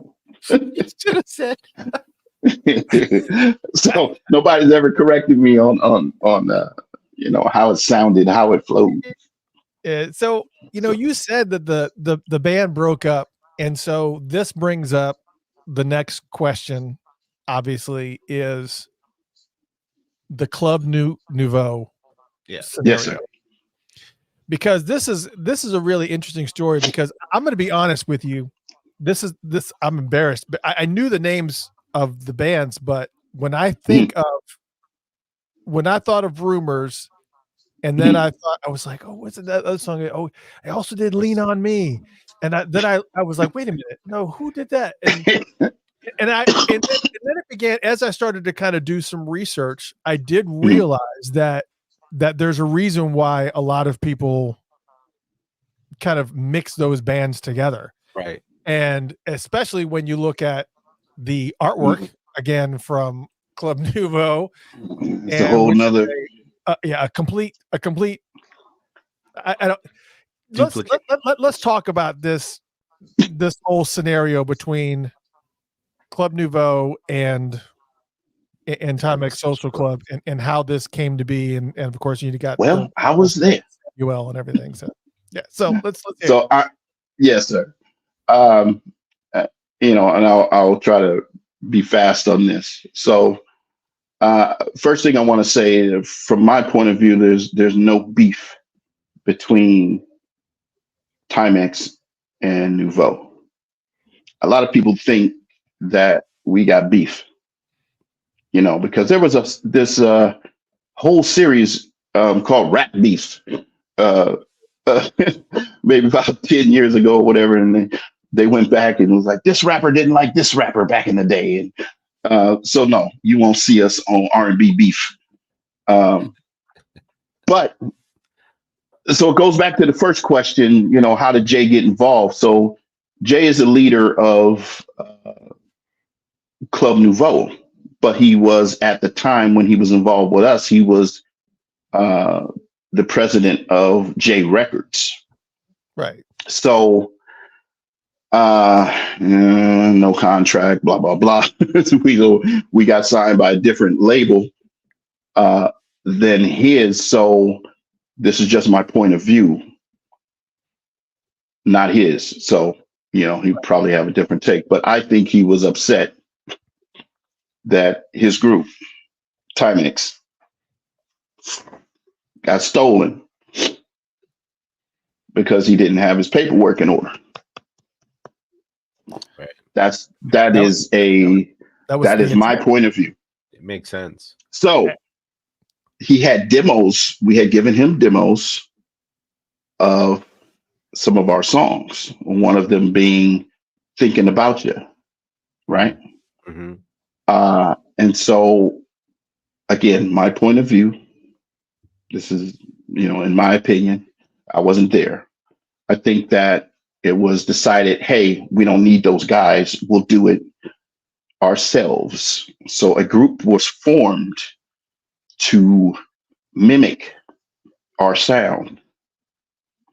And it consisted of 3 people that was actually in the studio with Timex Social Club when we were doing Rumors. So one of the people, Jay, the other 2 people, Diddy and Tommy, who went on to produce In Vogue and a lot of other groups. Mm-hmm. So you take those 3 people and you say, how can we emulate Rumors? How can we emulate that? Okay, well, we know what instruments were played. We were there in the studio with those guys. So now we just need to get a singer that can rival their singer. And we'll put this whole thing in and we'll create a new group and we'll even name it close. We'll club in the name. Right? Yeah. And we'll go to a different label, Warner Brothers, and we'll sell this. Sign us because we got everything that Timex got. And okay, so that happened. That actually happened. Warner signed them. Wow. And so now when you're looking at the artwork, okay, now you got to get the artwork from Timex. So my brother is the artist, the original artist that did the art for Rumors. That's Daryl Thompson. Okay. So they hired a knockoff artist and told this lady, hey, make a cover that looks like that cover for our album and everything we do. So if you look at the name, I think her name is Devin or Denise or something like that. So they in the rap world, in the rap community, you would call it beat biting. Yeah. Beat biting back in the day, right? Yep. There was even a record called Beat Biting. But that was like, okay, don't bite my beats, man. Don't bite my style. Don't if you're coming out, rap your way. Don't rap like me trying to get on. That's right. So that's what it was. It was a lot of emulation. And you can see it when you look at the two, when you compare everything. You can hear it and you can see it. And it came down to who was in the room. So Why You Treat Me So Bad is thinking about your 2.0. And that's interesting because one of the first questions that somebody asked was, "What's the drum machine that was played on Why You Treat Me So Bad?" And that's wasn't there. It just goes to show. It literally just goes to show exactly what was going on as far as the as far as the it was so similar that people just get it mixed up. It's just unreal. And make matters worse, Warner Brothers had a machine Deeper pockets behind them. Oh yes, yeah, that was a machine. Once you enter that system, so it was, let's erase those brothers, and exactly. we're gonna create this new thing called Nuvo, and it's gonna sound so much. Oh, Jealousy, right? Yep. Have you played Rumors versus Jealousy? Extreme beat biting. Yeah. Extreme. I mean, man, dude. All the way down to the white meat. I'm like, man, you got to do all that, dude. God bless you. Yeah, it's true. But where it was the same song. I mean, a lot of groups were doing that back then. Yeah. A lot of New Edition bit off the Jackson 5. I mean, I can go on and on and on. You can also. There were a lot of groups emulating each other or other groups that have come before them, just trying to get a leg up on the charts, just trying to get signed. I remember when I first saw Ready for the World, I was like, oh my God. Who are these dudes? Prince, The Time, Jesse Johnson, all rolled up in the one. It was crazy. And it's like they even had the same drum kit. Up until the old Sheila. So I was like, man, that's wow. But a lot of people, Let Me Love You Down, I'm like, man, that sounds like a Prince joint, man. It's so hard. Fighting so hard. But a lot of people did that, man. The stuff started overlapping, But that's what it was. So I hope that clears it up. Yeah, and that's just so great. And then, of course, we can't go without talking about the Vicious Rumor Club and the Rumor Rap. We can't go without talking about that. We get into the derivatives, the remakes and people. Yeah. There's a lot out there, man. Good. I'm glad you found that one. Yes, that was hilarious. I actually bought that record in New York City when we were doing some shows out there. I walked into a record shop and found it. I didn't know it was out until I had it in my hand. So I actually bought a copy and took it back home. Wow. It's unreal how many people have tried to rip off your sound and just I know, right? It got crazy. Roaches. They did that Roaches song. All the parodies. There were a lot of, like you say, parodies, derivatives, whatever. Yeah, man. I mean, and it keeps going, going and going and going and going. Roaches will always be funny. Roaches. Oh my God, dude! Roaches are hilarious. To this very day, it's hilarious. I love that. We actually did one show with those guys. Awesome. They opened for us. We were the headliners. But yeah. Russ Parr, General Jeff. Yeah, I actually met them. We actually rocked with them once. Awesome. And here's another thing that I kind of find a little bit interesting too is that even into the Sorry, I'm kind of up in my level here. I'm getting like various reports on the app and stuff that I'm a little bit low on the app. Even on, let's just say, I don't know how long ago this was, but like in the thousands, you were touring with Samuel from Club Nuvo that I had seen. Yeah. You had actually joined forces with Samuel from Yes. Club Nuvo and are actually doing shows. So are you still I'll talk to him today. Yeah, we do. Yeah, he does his own thing. I do my own thing. I DJ, and when we get the call, you know, he's the first vocalist that's up. Yep. Wow. Cool. Yeah, we do some of his joints, and then we fall back and we close it out with Timex stuff. Yeah. That is very, very cool. Well, yeah, I remember when I first dropped that question, man, I thought he would say no. But yeah, I think that was 2012 when we first hooked up. But I had a podcast, and I was, just doing some stuff, and I was like, I'm going to go back and try to talk to a lot of the people that were involved. And he was one. I emailed him and his brother, and they came on, and it was a very nice interview. And I enjoyed the energy and everything. And I said, this brother's real cool, man. Let me hit him up and ask him this crazy ass question. Would he ever rock with me, man? And so he said, yeah, bro.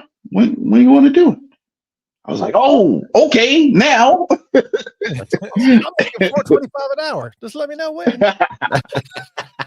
So yeah, I was kind of half thinking. He said, nah, that's all right. Because he missed a lean on me. So but yeah, cool cat. Well, I can't thank you enough for coming on and sharing these stories, man. I heard a lot of stories. I wanted to make sure that we covered stuff that you may not have covered in other interviews, and just kind of get to some of the roots. Oh, thank you. Appreciate it, man. But I didn't tell you about the Morris Day thing. Oh, yeah. You got to tell us that. Oh, yeah. So real quick. So we're on the, we get off the Raising Hill tour. Our booking agent says, got another tour for you guys to go on in like 2 days. It's the New Edition tour. I'm like, okay, New Edition. Damn. Woo, them brothers, they go hard. Yeah. So I'm like, okay, we've been on all summer with running them. We good. We can, yeah. Who else is on there? So he says, Morris Day. Oh shit. I'm like, okay, yeah, we can do that too. So we get to Vegas. And we don't meet anybody. We're cold. We come out of the dressing room. We do our show. We go back in the dressing room. Some shenanigans happen. That's in the book. Oh, no. So now I'm upset. I'll go into it. Okay, real quick. They changed the sign on our dressing room door. When we left the dressing room to go on stage, it said Timex Social Club. We came back. It said Morris Day's Girls. Oh no. That's over good. That's kind of messed up. The daisies. So I'm thinking that these females have taken over our dressing room. So I'm pissed off. Everybody's pissed off. We're like, what the hell? So we're like, well, we don't care. If they're naked, we're gonna barge in there. It's our dressing room for the entire night. Right. Okay. So we walk up in there. We're like, there's nobody in there. Joke's on us. Everything is just the way we left it. The only thing that changed was the sign. But we still pissed off. So anyway, we go out and we're on the side of the stage. We're hanging out, and some other things happen. That's in the book. So now it's time for Morris to perform. So I'm all excited. I'm geeked. This is the man, the myth, the legend, Morris Day. So this brother comes out, man. You remember Chick, Prince's bodyguard? Yeah. This brother's about big as Chick. Black dude. He got on a suit. Big old offensive lineman looking MFer, right? So he's pushing people out the way. Get out the way. Morris is coming. Morris is coming. And I'm like, what in the F is going on? What? Get out the way.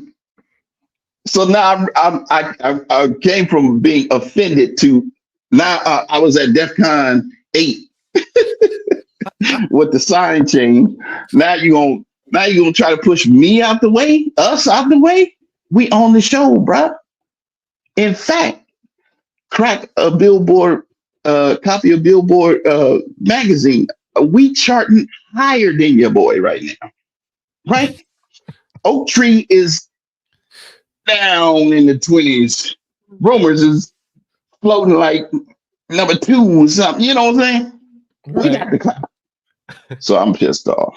So he's pushing people out of the way. Good.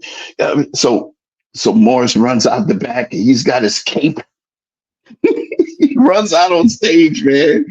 And he does the little bird call and they start the show. But I'm like, this is my introduction to Morris. So Jesse dissed me. And then Morris dissed me. Morris said, move, get out the way. No, first they changed the damn sign. That's disrespectful. And then they sent the goon. They sent the goon out there looking like a chocolate chick bodyguard dude pushing people out the damn way. I'm like, you know what? I am tired of the time right now. I can laugh about it now, but I was hot, bro. You unfortunately met the two individuals who are a little bit like that, Jesse and Morris, because you. Yeah, but if it was jokes, explain the jokes, but they never did. Yeah. They never did. Monty Moore, the most friendliest person you ever meet on the planet. Jelly I never met the rest of the crew. Oh my God, they're all like so down to earth. Yeah, but man. So let me say this though. I just wanted to let you know because I know you're on your phone, so you're missing it. We have some of the most awesome listeners, and even one of them was concerned about your cold and your cough. So I got to put this out. Tell Marcus to drink fresh pineapple juice and cayenne pepper. See, they're looking out for you. Oh, snap. Okay, never heard that before. I will. Yes. People are looking out. And that's our people. I appreciate it. And we actually have, I guess, a gentleman in here that is must know you very, very well, or know the company that you keep very, very well, because he has like been dropping names like crazy. Obviously, we're kind of up on the time here, but he dropped Alex Hill. He said, ask him about Mike Marshall and Jay Logan, Natty Prep. Oh my God! Well, like, man, we don't have time to put all that. It's in the book. Matter of fact, as I just said, right here, funkatopia.com/Timex. That's funkatopia.com/Timex. You can get this book. It will take you right to the Amazon page, so you don't have to remember the name. And the audiobook is out. The audiobook is also there. So for those that don't want to read, you can listen. Did you get Samuel L. Jackson to read it, or are you reading it? No. I hired a narrator. Check out the watch when you get the book. Zoom in. Yeah, well, this is that's actually a caricature drawing of the phone. Yeah, but it is a Casio for sure, for real. Casio. Marcus Thompson, Timex Social Club. I cannot thank you enough for coming on the show and just sharing some time with us. And I cannot wait to read some of these crazy stories that are on here. I've already seen a couple people said they've already picked it up. And somebody grabbed, man, thank you so much. Thank you. And somebody actually grabbed one on what is not it's grab the audio book too. Okay, cool. Thank you. If you're a member of what is the Amazon audio? Audible. Yes, Audible. Somebody said that. I think you can get it for 3 cents. Yeah, I think you can get it for So if you're a member of Audible, if you're a member of Audible, you can get it. So yeah, you can just get it. I think they just give it to you. Funkatopia.com/Timex and check it out, man. Again, Marcus, thank you so much for coming on, man. This is great stuff. My pleasure. Thanks for having me. Appreciate you. We really appreciate you, man. Thank you. All right, thank you so much. You're welcome. Yeah. All right. All right. Later. Later, that was the one and only Marcus Thompson from Timex Social Club. What? Awesome. He was awesome. Yeah, got a lot of energy, man. I like the stories. Yeah. All right, so you guys know what that means. That means we're going to kind of break into the news section. We actually did a portion of this already at the beginning of the show when he had the incorrect link because I changed the show link, and I even sent him an email. I said, "Where you at?" So I'm clicking on your link. Where's you at, man? Where you at? Where you is? But just to kind of, for those that may have missed it, we'll go through real quick. Thank you so much. We crossed 60,000 followers on Facebook. Thank you so much. That's a lot of folks. 60,000 followers on Facebook. Thank you so much. It's been an amazing ride. We've done a lot of growth just over the past year or two. It's been insane. And all thanks to you. So thank you so much. The brand new app is up. Uptown Radio is up. And that is, if you don't know what that is, you can look for Uptown Radio, but you can also look for, don't download Uptown Radio. The app is not called Uptown Radio. It's actually called Funked Up. FUNKEDUP, one word, Funked Up. And we have two radio stations. One is a 24/7 funk radio station, and the other one is Uptown Radio, which is 24/7 Prince. So there you go on that. So that if you already have it, you can go and you can update it. If some people may have it updated, some people may not. That's right. And if you're listening to it, there's a couple things that you should be aware of that are coming tomorrow, starting tomorrow. For those that missed it, tomorrow we are doing Prince, A Valentine's Night for Lovers tomorrow, starting at 3 p.m. Eastern Standard Time until 3 a.m. Eastern Standard Time. So 3 to 3 on the East Coast, 12 to 12 on the West Coast, 12 hours of Prince's slow jams back to back to back to back. Oh, yeah. Yeah, it's just going to be, Wake me when you're done. So, just so you know, it is going to be there, and it's going to be amazing. It's going to be a lot of fun, and I do not have it. Even as we're sitting here right now, I don't have it programmed. I went in there, I had the folder set, and I opened the folder, and there was only like 5 tracks in there because I had removed everything. So I've got to build it between now and 3 p.m. So it's going to be a whole different thing, but it's going to be fun. And also, just so you know, we just started this last month. And for those who are Patreon supporters at patreon.com/Funkatopia, patreon.com/Funkatopia, we have a level of a supporter called Board of Directors. It's the highest level that you can be a member of. But those Board of Director members get an hour show every month on the same day to play, for us to play whatever you want us to play. And one of our Board of Director members is a gentleman by the name of John Frost. And last month we started the Friday Night Frost. It is a live Prince concert. That's every third Friday at 8 p.m. Eastern Standard Time. And it's that third Friday just happens to be this Friday coming up. And so at 8 p.m. Eastern Standard Time, we have got a brand new Prince concert that is going to be happening at 8 p.m. Eastern Standard Time that you can tune into. That's this Friday. So there's that. So I think we got all the cool stuff out of the way. I mean, there's some more cool stuff to talk about. Yeah. But just real quick, I want to hit on a couple of other really quick notes of some new stuff.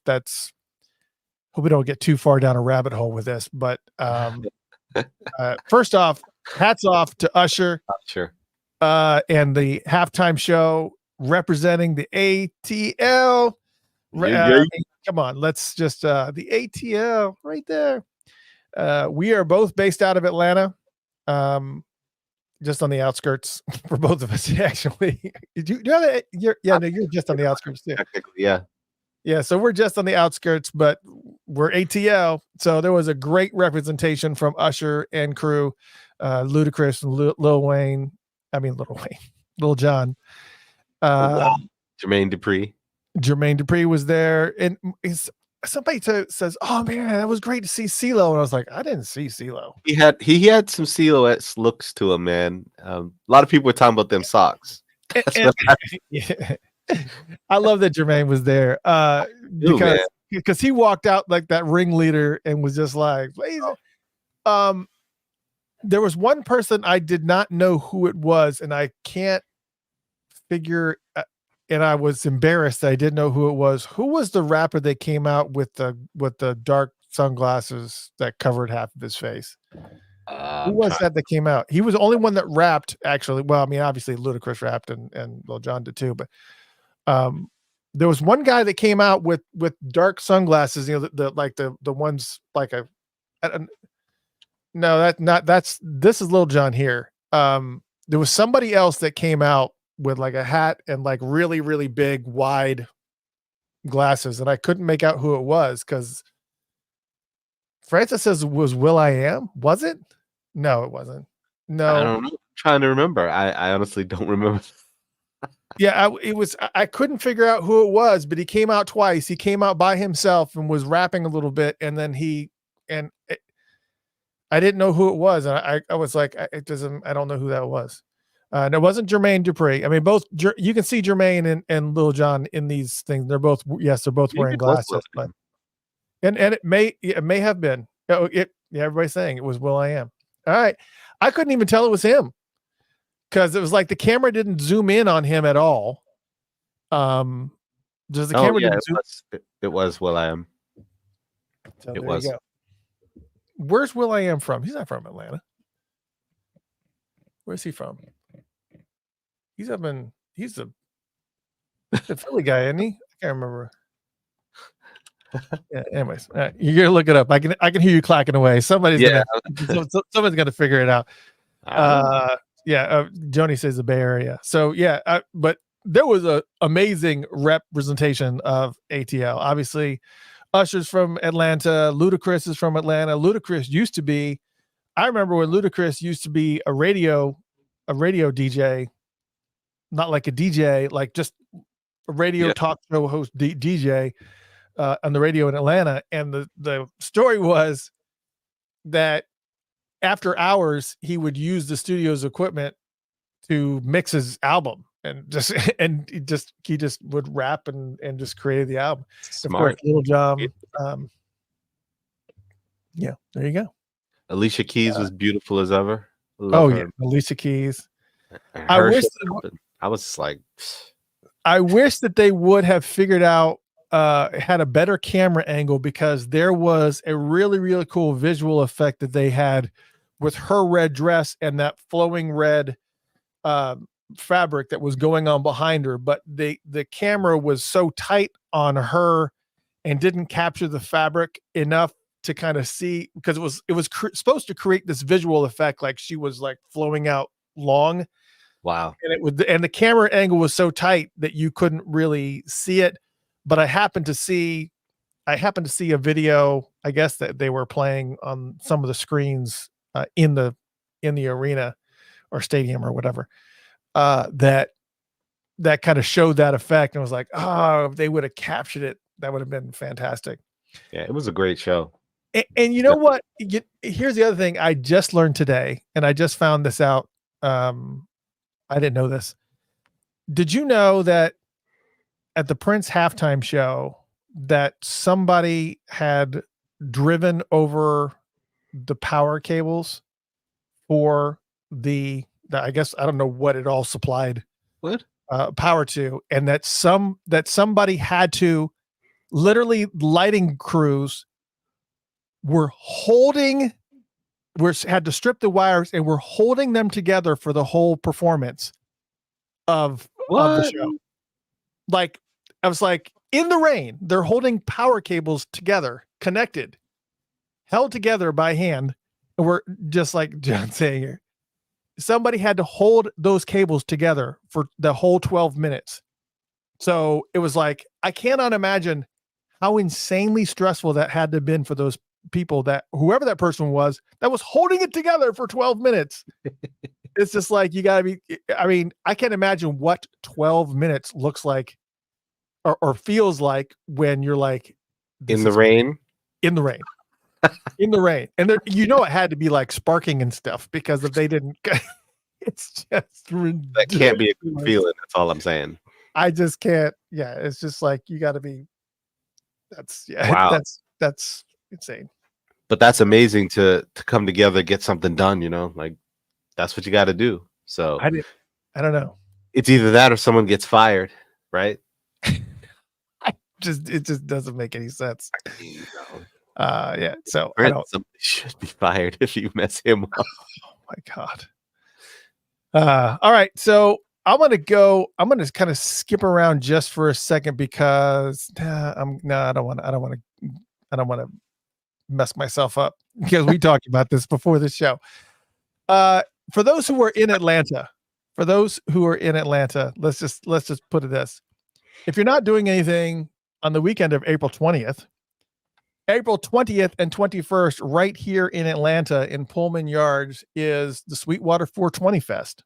Now, I've loved the Sweetwater 420 Fest because it has had some amazing friggin' acts come through this town. George, that matter of fact, that was where I met George Clinton and Parliament Funkadelic. George Clinton and all of Parliament Funkadelic was one of the first times I met him, was at one of the Sweetwater 420 Fest. And they have gone all over the map with the bands that they've had. And they kind of get into the stoner jam bands, like Mo and which are great. They're phenomenal bands. And they are really some phenomenal bands, Papadozio and bands like that. They definitely are a vibe, but they really kind of got away from funk for about like 3 years. And now they've just announced the lineup for the 420 Fest here in Atlanta on April 20th and 21st. And the funk is coming back. Yes. It's got Beck is not really funk, but Slightly Stupid has got a bunch of funk. Big Gigantic. Government Mule is like a Southern fried funk, which is fantastic. Trombone Shorty is going to be there. So you got the New Orleans funk. Corey Wong. Yes. Come on. Corey Wong is in the mix. I mean, Larkin Poe, for those that don't remember who Larkin Poe is, that was those two girls that were playing guitar on Let's Go Crazy during the opening ceremony for the Grammys. They were the two girls in the striped suits that were playing guitar for Let's Go Crazy and Prince. So they're going to be in there. So there's a lot of funk in the mix. Ripe is a really good funk band too. They kind of a little bit more of a jam band, but the funk is starting to come back. Yeah, the funk is starting to come back, which is going to be great. So if you're going to be in Atlanta, April 20th and 21st, that is happening. I think tickets are already starting to go on sale. I covered it at funkatopia.com. You can go to Funkatopia, FUNKATOPIA.com, and you can see some of the information on some of the tickets and whatnot, but those tickets are available. So very, very cool. But of course, the one thing that everybody is talking about that I want to try to be a little bit careful about getting too carried away with this, but yeah. Last week I said, 2 weeks prior in January, Paisley Park and the estate made the announcement to save the date. Mm-hmm. And I was really disappointed that we were now, a week or two after they had did that last year. And we still didn't know anything because people that come from overseas or people that come from, internationally anywhere, or even from across the country, it's a lot to plan and save, especially, right. You don't know what's going to be happening, what's going to happen. And what's interesting is that just a few days later, save the date. Yeah. The celebration is now locked in for June 20th to the 24th. Now, here's what's interesting about those dates, obviously. Previously, when they did the celebrations, we're talking specifically about the posthumous celebrations. They were being done in April because Prince wanted us to celebrate his passing and crossing over instead of really focusing on his birthday. The problem with Minneapolis in April is sometimes it snows and it's very friggin' cold. It's even in April, it's cold. Right. And so what was interesting about this, and Christina said they must have heard you. Yeah. It's always kind of funny because sometimes I will say something and then very, very shortly after It something happens. Yeah. I'm not claiming anything. I'm just saying it's a heck of a It's a good happenstance. thing, though. It happens quite a lot, It's a good but thing. that's okay. So now we've got the celebration that's being locked in for June 20th and 24th, which has created quite a bit of controversy among the Prince groups Yep. because when they moved it from April to June, because they were like, June's much better. It's the season's better, the temperature's better, and whatever. But they would do it that first week of June to kind of marry up with his birthday, which is June 7th. And with the problem, and of course that was fine. So, but what ended up happening is because they had done it so many years during that first week, a lot of bands and a lot of acts would come in and start booking things on that day. So they would start, or during that week anyways. And Right. so that's why, so that was the big thing, is that they were trying to make sure that, so people would come in like even a year in advance and say, I want to book it in that week. Dudley D, not Dudley D. Is it Dudley D? Yeah, Dudley D, I think, is doing a event at First Avenue, doing his DJ set or whatever, and he's going to be doing something like he does every week during that week. And now it's not. I mean, now it's still happening. He's still going to do it because he's still going to do it, Right. because he's already locked in. But now it's like, all right, well, you don't have that built-in fan base now, because when you have, a few thousand extra people that are in Minneapolis specifically for Prince-related events, and now all of a sudden those people aren't there, that has a little bit of an effect on your ticket sales and everything else. And you kind of hope that, Absolutely. it's, there's that. And then on top of that, there's also Jelly Bean Johnson and some other members. I was not prepared because there was actually somebody who actually pulled together a list of things that were happening. I think it was John. I'm trying to see if I can find the good thing is there are other things that'll be going on and a list of things that are happening, because the biggest confusion, or I don't know, I don't want to say problem, but let's just say the scenario is, you're talking about save the date, okay, but no one's gonna truly save the date, without knowing, okay, well, who do we have, what are our acts, can you give us something, can you drop a bone, like a little hint of some sort of act. It makes it still very difficult. It's great that they've nailed down the dates. Yeah, I think that's great, but I think this was still missing a little bit, because it's like, so the blessing is there's other things that are going on, so you can be prepared for that no matter what. Yeah, I think I'm trying to pull this up here. Oh, I got it now. It was Nick Garcia that was telling me. So there is a Flight Time. The Flight Time Minneapolis Sound Museum presents Tales from the North Side. That was one of the things and I'll make myself a little bit large. I always got to make sure I'm on the right side. I'll make myself a little bit larger for this right here, which is Tales from the North Side, which is an event with Flight Time. I always found this interesting on the flyer. It's Flight FLYT without the E. I think even Prince Vault has it with the E at the end. So obviously they would know they're in the band. And of course, if you look really, really closely at their promo pic, that's how it's spelled too, without the E. So obviously it was called Flight without the E. But anyways, it's happening at 2020. And this is that first week, June 5th, actually Wednesday, June 5th. There's going to be members of Flight Time that are going to be there telling stories of those days. So you have that going on. DJ Dudley D is going to be doing his birthday party bash on June 7th. Chase Innovation is going to be playing June 7th at Bunkers on Bunkers website. Mark Webster said that him and Sharon Nelson are putting something together. Hasn't been confirmed, but there's talk about that. But yeah, there's a lot of stuff that's going on. Now, the reason why they moved it to this 20th, 24th, I'm sure there's stories in the background as far as why this is. There's probably some type of contractual arrangement with performers or whatever. We know that they tied themselves to the Prince on Broadway thing that's going to be happening in Minneapolis, but that's not happening until 2025.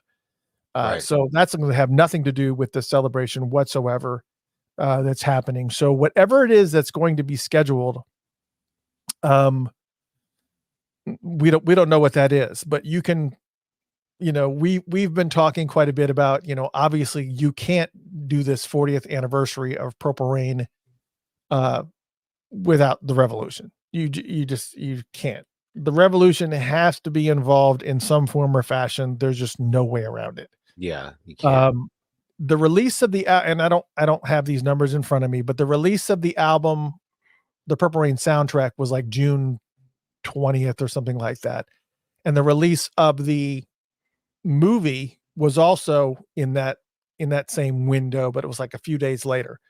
So it was like the soundtrack and the movie were both released in that window, and that was one of the reasons that they wanted to do this. So there's that. They also made a mention.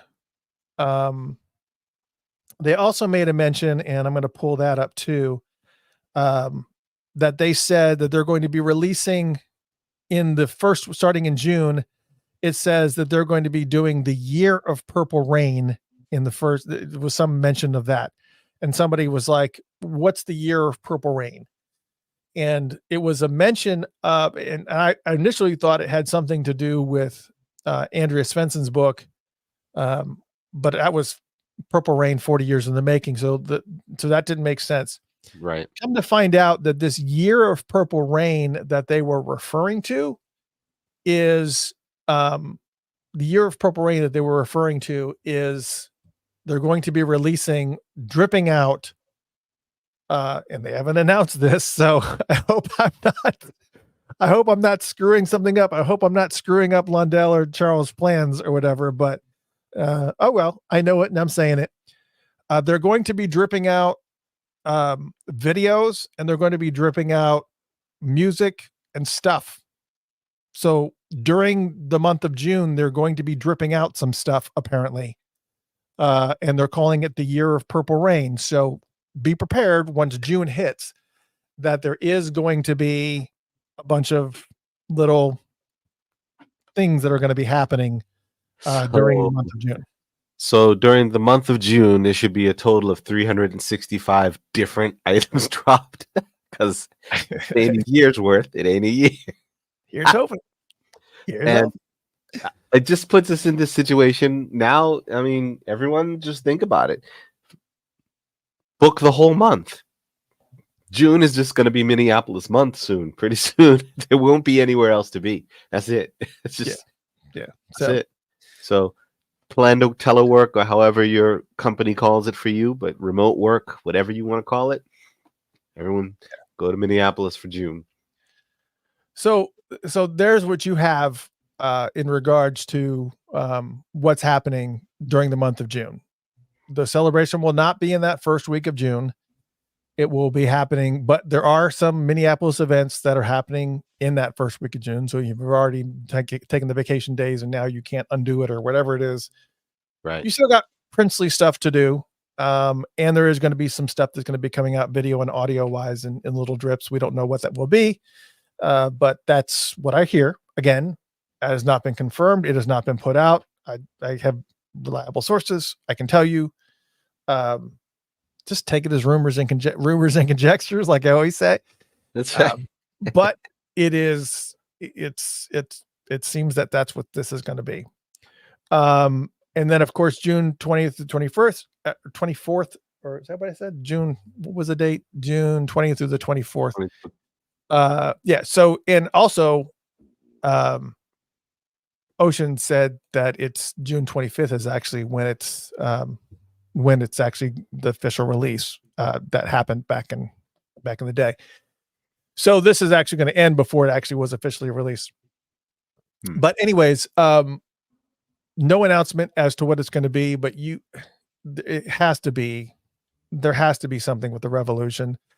And of course you would love to be able to have, the time involved as well. Absolutely. A lot of people say, oh, you got to have the original members of Time. You got to have Jimmy Jam and Terry Lewis. You got to have this, that, and the other. Well, if you remember from Purple Rain, the movie, there was a whole shift.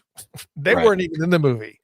So there's, if you want the exact replication of what was going on in the movie, then, you got to have St. Paul Peterson in the mix. You got to have,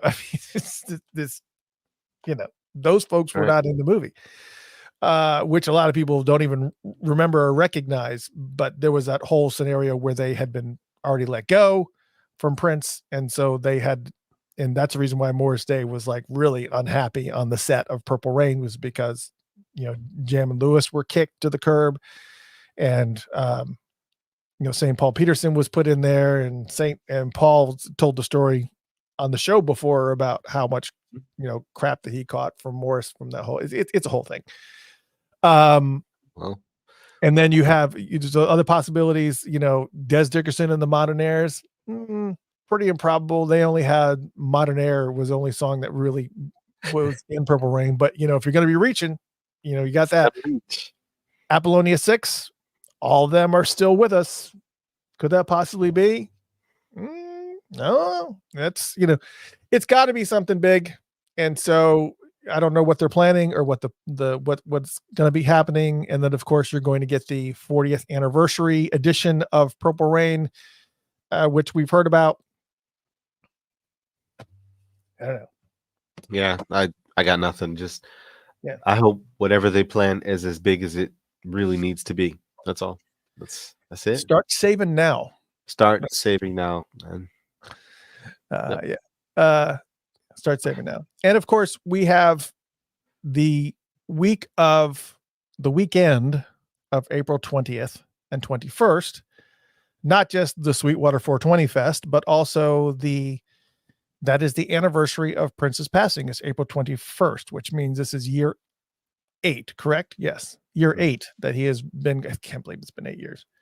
So it's been 8 years since he's gone, but April 21st is now I had made mention that I was thinking about going up there in Minneapolis for that weekend, because I know that there's some folks doing stuff and whatnot, but also because I was thinking about going out there to do a candlelight vigil on the 21st at Riley Creek, which is right across from Paisley Park. I think I did it on the 5th year, I want to say it was. And it was fantastic. We had a great time. But I'm just monetarily, I'm just not going to be able to do it, because if I have to come back in June, just monetarily, I just can't do it. So I just need somebody to be in, I need somebody to go up there and obviously represent. I just be up there and represent. I can tell you that there will be some things going on. But we'll talk about all that stuff. Once all of it comes to roost. So, all to say that if you do plan to go up there for Prince's anniversary, passing anniversary, or what we call it, transition anniversary, there will be some things going on in and around Minneapolis. So it will not be a wasted trip. So you will have a good time. I just can't.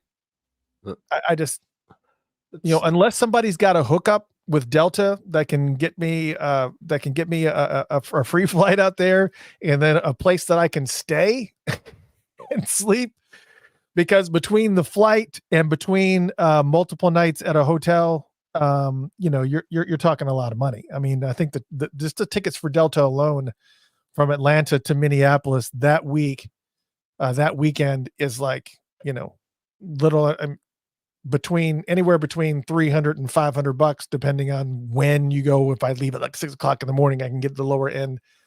And then of course you got the hotels, which are typically around $150 a night. So you're talking, Yeah, a sizable amount of money. Talking about, $700 plus a buck. I mean, yep. Josh, are you raising your hand to give me the hookup for Delta? Is that what you're? I think he wants to hook up also. yes. He also wanted to hook up. There's lots of people that want to.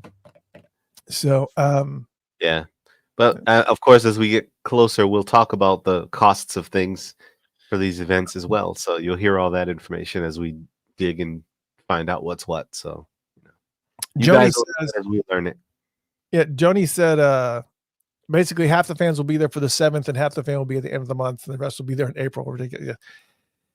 Well, there's no way that you can every year. You're not going to be able to separate the April crowd from the June crowd. You're just not going to be able to. The people are going to primarily be there in June. The diehards will be there in April. I would love to be up there in April, but I've got a lot of things to say anyone who's not there in April isn't a diehard. They just, not everybody can do both. So yeah, it's just right. And it's well, I'm talking about diehard from like monetary. I don't care what it costs me type of thing. Break out the credit card. Ching. It's going to be, I don't know. I would love to be there. And I know that I told some people that I probably was going to be, but I just can't. I mean, just looking at it monetarily and realizing with the celebration, what's going on. Yeah. So let's come out of that rabbit hole. Let's wrap this up. Let's wrap it up. Let's do that. Because again, don't forget tomorrow night between 3 and 3 Eastern Standard Time, we have the Valentine's Night for Lovers. So remember, tomorrow, 3 p.m. to 3 a.m., 12 hours of Prince's slow jams back to back. Just download that Funked Up app. If you don't have it, download it, get it, or update it. Doesn't really matter. Just get it, because tomorrow we got it. This Friday, we have Friday Night Frost. So you got a concert coming it's the third Friday of every month. Friday Night Frost. You got a brand new concert that is coming up. Then next Tuesday. Yes. Next Tuesday, Michael Bland and Sonny T are going to be here on the show next Tuesday. So Michael Bland, Sonny T, and it's going to be amazing. And they're going to be talking all kinds of Prince stories. They got an announcement to make, and so we'll be here for that. So you'll want to tune in because you want to hear what they got to say. Be here because they've got some really cool stuff, and they got pretty cool announcement. And you're gonna want to be here for that for sure. I'll have the Casio watch. I'll be Casio ready. Yes, I don't. Casios didn't have calendars back then, did they? Whenever I hear that, I think of I always think of the movie Planes, Trains, and Automobiles when John Candy goes Casio. it's just, anyways. What was I always makes me laugh. I always think every time I hear the name Francisco, I always think about Elf. Francisco. Yes, so it's going to be fantastic. We had a great time tonight. Thank you so much to Marcus Thompson and Timex Social Club. Next week, Michael Bland and Sonny T will be here together on one show. Lots of stories. You don't want to miss this show. Fun times. Yes. Fun time. Meanwhile, I hope you guys had a fantastic time. We did. And again, I'm your host, Mr. Christopher. This is my co-host, Jeff Page, in the mix. And a little bit under the weather, but he stuck through it. That's the reason why he was like, get out of here. We're done. So we can get some rest. I feel you, man. I got to let that melatonin kick in. Good night, everyone. I hope you have a fun time. We will see you next week. If you have anything you need, just let me know. You know how to reach us. Adios, amigos y amigas. WTF.